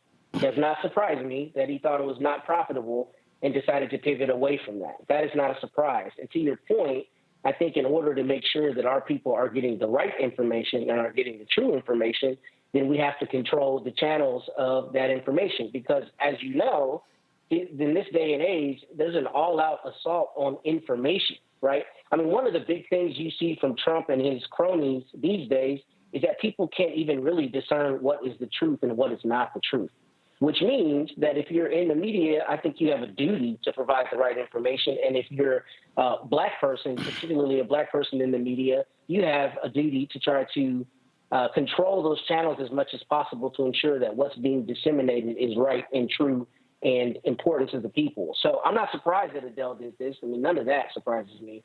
But I would hope that what happens is going forward, we find not only the import of radio, and I'm surprised, to be honest. I didn't realize as many people listen to radio as much as you and Candace have educated me on that tonight. And if that's the case, then obviously we have to marshal our resources to make sure black radio and black newspapers and other black outlets are saved. But it's a matter of duty. I mean, you have this show, and you have a duty to give the people the truth, which you do. But Adele doesn't necessarily feel he has a duty to do that, and that doesn't surprise me, which is why it's incumbent on us to make sure we support journalists like you giving us the truth. And that's the thing, Greg, that a lot of people simply don't understand. It comes down to mission. Sure, it could be, look, I could very easily focus on gossip and entertainment and sports and draw a lot of clicks and do those things. I could have some of these Suki Hana and some of these other people and sit down, do interviews with them. We could spend a lot of our time covering red carpets and stuff along those lines, but I purposely don't, because there has to be value to the things that absolutely matter. This is a perfect example of what I keep saying to people. That wasn't black owned. And so you're not going to have the same sensibilities or the same commitment or focus. And that is what we see. There are people, and there are some people who are black who own media properties who don't give a damn about blackness, and they're also about the almighty dollar. And what people need to understand is that when these things happen, it's like, oh my goodness, I wish we had known. And I'm sitting there going, but what the hell are you watching? And stop just sitting here watching somebody's Instagram post. That's not black news. And people have to understand, and this is how these rumors get. Over the weekend, some blogger threw out some BS that Marjorie Harvey was cheating on Steve Harvey. They're getting divorced and she's demanding $200 million. And all of these nutcases ran with it. And a very prominent comedian commented on it, and I called him. I was like, take that bullshit down. I said, you're commenting on a lie. And it was a flat out lie. And we see this constantly over and over and over. And I keep telling people, we are going to rule the day. Again, black people are going to rule the day when we are going to be in a position and we're saying, can y'all please cover us? Can you please cover our story? Can you please showcase this? And the answer is going to be, no, because we don't have to. That's right. That's right. I mean, this is a sad day, really. I've been on 9/10 when we've had events at the Charles Wright Museum and Black History, African Liberation Day. And, you know, for a lot of black Detroiters, there's a class issue involved in this as well. I mean, Candace has said this. You know, people get their elders, people in the black community, organizers, black nationalists, Pan-Africanists, and we know Detroit is one of the blackest cities in the country, like WVON in Chicago, with which you are well familiar. You know, people rely on that as a pulse. For years, WHAT or WURD in Philadelphia, the Anderson family, Walter Lomax, the Lomax family. You know, radio matters, talk radio matters, and of course, our friend and brother, Michael Imhotep. That was his broadcast radio station. So, you know, it'd be interesting to hear what Mike has to say tomorrow about this. But, you know, the African History Network, you know, and whatever this man is doing, this millionaire, and he might say 2,100 people a month, that's a lie. And if it isn't a lie, who are those people? Because I can guarantee you, whenever anything was happening in Detroit, whether it be the African World Festival or whether it be something going on at the Charles Wright Museum, people you would see there say, I heard about it on 9:10 a.m. This is a major loss. You know, and as you said, here on the Black Star Network, I mean, I can't express my gratitude enough for you for imagining, you know, let's craft an hour with this black table where we can do something that's not being done anywhere else. You know, you're very serious and thoughtful and really deliberate about providing content that is a different caliber. And for our people, that is the difference between being able to make thoughtful decisions and being awash in garbage that is out there in cyberspace. And so this is a sad day for the black folk of Detroit. I just want people, I'm going to make this final point. I just want people to understand, again, what happens when you own, when you control, and when you're not in a position to where you are asking permission and you are purposely using platforms to educate and inform. I've had a lot of people. Dave Chappelle hit me up. Chuck D just posted the other day about my breakdown of the sale or the aborted sale of BET by Paramount. And again, folks, this is not, I just want people to understand, this is not about, just saying, oh my goodness, how great I am. But first of all, we've had nearly 600,000 views of the video. Go to my iPad. Nearly 600,000 views of the video. But what I want y'all to do, though, is I want y'all to actually go to the comments. And I want y'all to see what people are saying in the comments on that video. Folks are saying, my goodness, this was a master class. I didn't know any of this information. Thank you for the lesson that Bounce was white owned. There's all sorts of stuff like this. I'm saying all of this so our people understand that when we have our own platforms, when we are able to take the time, this segment, that BET segment, that was a 59-minute segment we did. A 59-minute segment that we did, folks. That's what it was.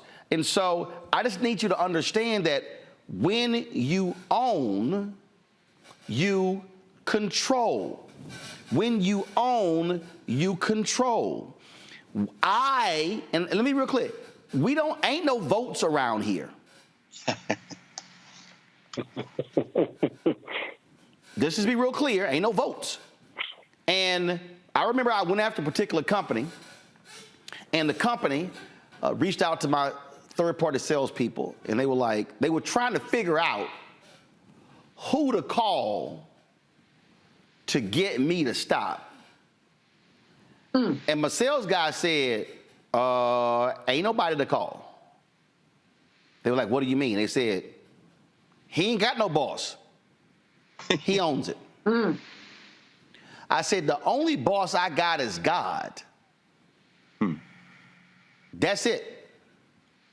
The only person who can stop me from talking is God. And so I need our people to realize, and when y'all hear me talk about why I need you to give, y'all, I'm not joking. There literally is no black-owned media company that is doing what we do every day. I got great respect for DJ Envy and Charlamagne the Breakfast Club. iHeart owns them. It's not black-owned. iHeart owns the Black Information Network. My commentaries run on there. They're not black-owned. They're not. Do y'all know who these campaigns give more of the black targeted dollars, advertising dollars to on the digital side? Complex. All y'all black folks who go to Complex and y'all reading all those black stories, they in turn get a lot of those black targeted advertising dollars. Who owns Complex? BuzzFeed. Paramount owns BET. And so you need to understand the media game. And when we're able, and in a couple of weeks, I'm going to do my follow-up. I'm going to be doing this every 3 months, y'all. Every 3 months, I'm going to dedicate a 2-hour show to Black-owned media and advertising. And I'm going to tell y'all the people who we've been reaching out to who ain't spent no money. And I'm going to tell y'all the people who we've had numerous meetings with, and all they rewarded us with is more meetings. And so we need to understand, and I love all the people do for self, but then when you check their names, you don't see them on our list of people who give into the Black Star Network. And so all of the people who are upset in Detroit, you need to understand, I just got a text message. There's a radio station it's a radio station in Richmond, Virginia, WREJ. WREJ, my man Gary Flowers, used to be Rainbow Push. That station has been sold for $500,000. The owners, they do Catholic spoken word. And guess what? As of August 31st, guess what? All of those, his programming is gone. So today, as of today, that's it. That's it. They're gone. And Gary announced it. You should see it right here. You should see it. So same thing. All those black folks in Richmond, that was the outlet they were reading from. Well, guess what? That station is no more, and all of the black programming is gone. This, y'all, is what I keep telling y'all should be your greatest fear. Because when you cut, I'm going to use this analogy, but I just want y'all to be very clear. Cutting off their information flow to people is the same as cutting off the supply flow to a military. If you cut off their supplies, then you starve them. In fact, in Ukraine, there was a story done how Elon Musk has been shutting off Starlink, which has allowed the Ukrainian forces to communicate with one another. And so if you shut down the communication vehicle, then they cannot communicate with fellow battalions to be able to decide where to shift resources to win the war. We are in an information war. And the problem with Black America, we have Elon Musk who are controlling the communication apparatus, which allows for us to be able to get information, to be aware of what's happening in Atlanta, in Jacksonville, in Charlotte, in Mississippi, in Alabama, all of these stories that we do. So if you shut off the information flow, then the people are completely starved from what's happening in and around them. That should be the greatest fear for Black America. Candace, Matt, Greg, I appreciate it. Thanks for joining us on today's show. To all of you who are watching, if y'all on YouTube, y'all, seriously, hit the like button. Bye-bye. Almost 4,000 of y'all sitting here watching live. When you hit the like button, you impact the algorithm and YouTube being able to recommend watching this show. It ain't hard. It's literally click, like, it ain't that hard. So when I sit here and see 4,000 watching, there's no reason I don't see 4,000 likes. There's no reason I don't see 4,000 likes. That makes no sense to me. That's one. But two, your dollars matter. Y'all have heard me lay this whole thing out. All of this costs. This costs. Cameras cost. Crew costs. travel costs, the live streaming equipment costs. Our expenses are literally $195,000 a month. And so when you give, you're paying for this. You have seen the reward of stuff that you pay for. When you see the quality of this show, graphics and the cameras and the background and the monitors, everything, you pay for that. And so your giving is critically important. When I say we need 20,000 of our people giving on average of $50 each a year, if you given last year, we appreciate it, but we also need you giving this year. And so we ran the numbers, and the reality is we right now are at 12,000 donors for 2023. We're 8,000 short. Those 12,000 donors have given about $600,000. So we need 8,000 people to give $50. 4,000 people to give $100. But if you give less, I totally appreciate it. Every dollar absolutely matters. That is how we're able to control our destiny.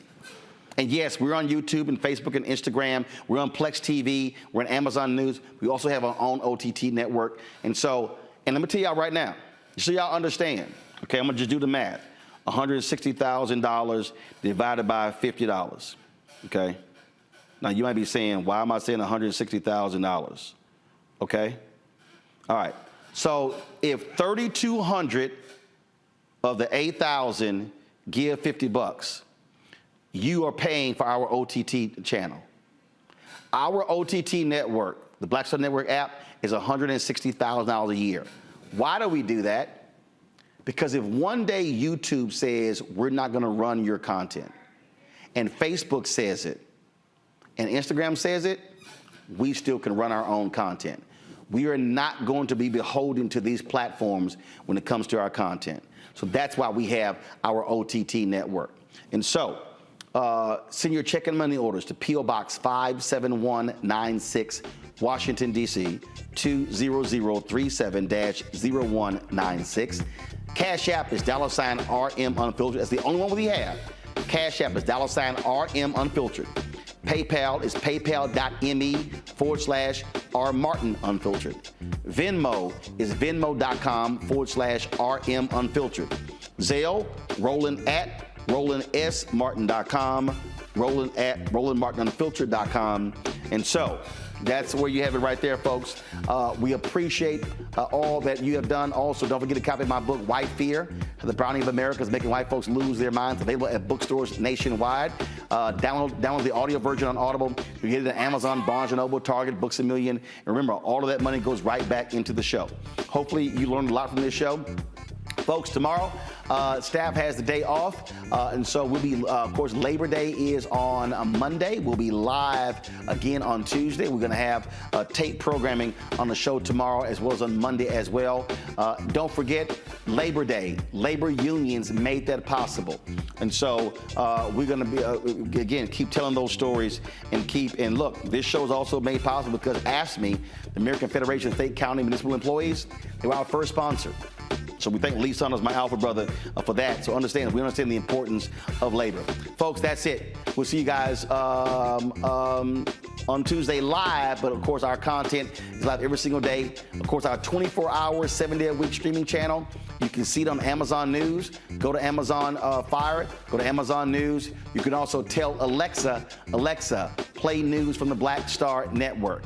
You can also, right there, again, Alexa, play news from the Black Star Network. You can also watch our 24-hour, 7-day-a-week streaming channel on Plex TV. So search for Black Star Network, find us under Live TV, News and Opinion, or just go to the search box and type in Black Star Network. I checked it out today. The channel is looking great. And so again, we thank all of you supporting this show. We'll see you folks again live on Tuesday. Have a great, great weekend. Holla! Folks, Black Star Network is here. Hold no punches! I'm real revolutionary right now. Support this man, Black Media. He makes sure that our stories are told. Thank you for being the voice of Black America, Roland. Stay black. I love y'all. All momentum we have now, we have to keep this going. The video looks phenomenal. See, this difference between Black Star Network and black-owned media and something like CNN. You can't be black-owned media and be scared. It's time to be smart. Bring your eyeballs home. You dig?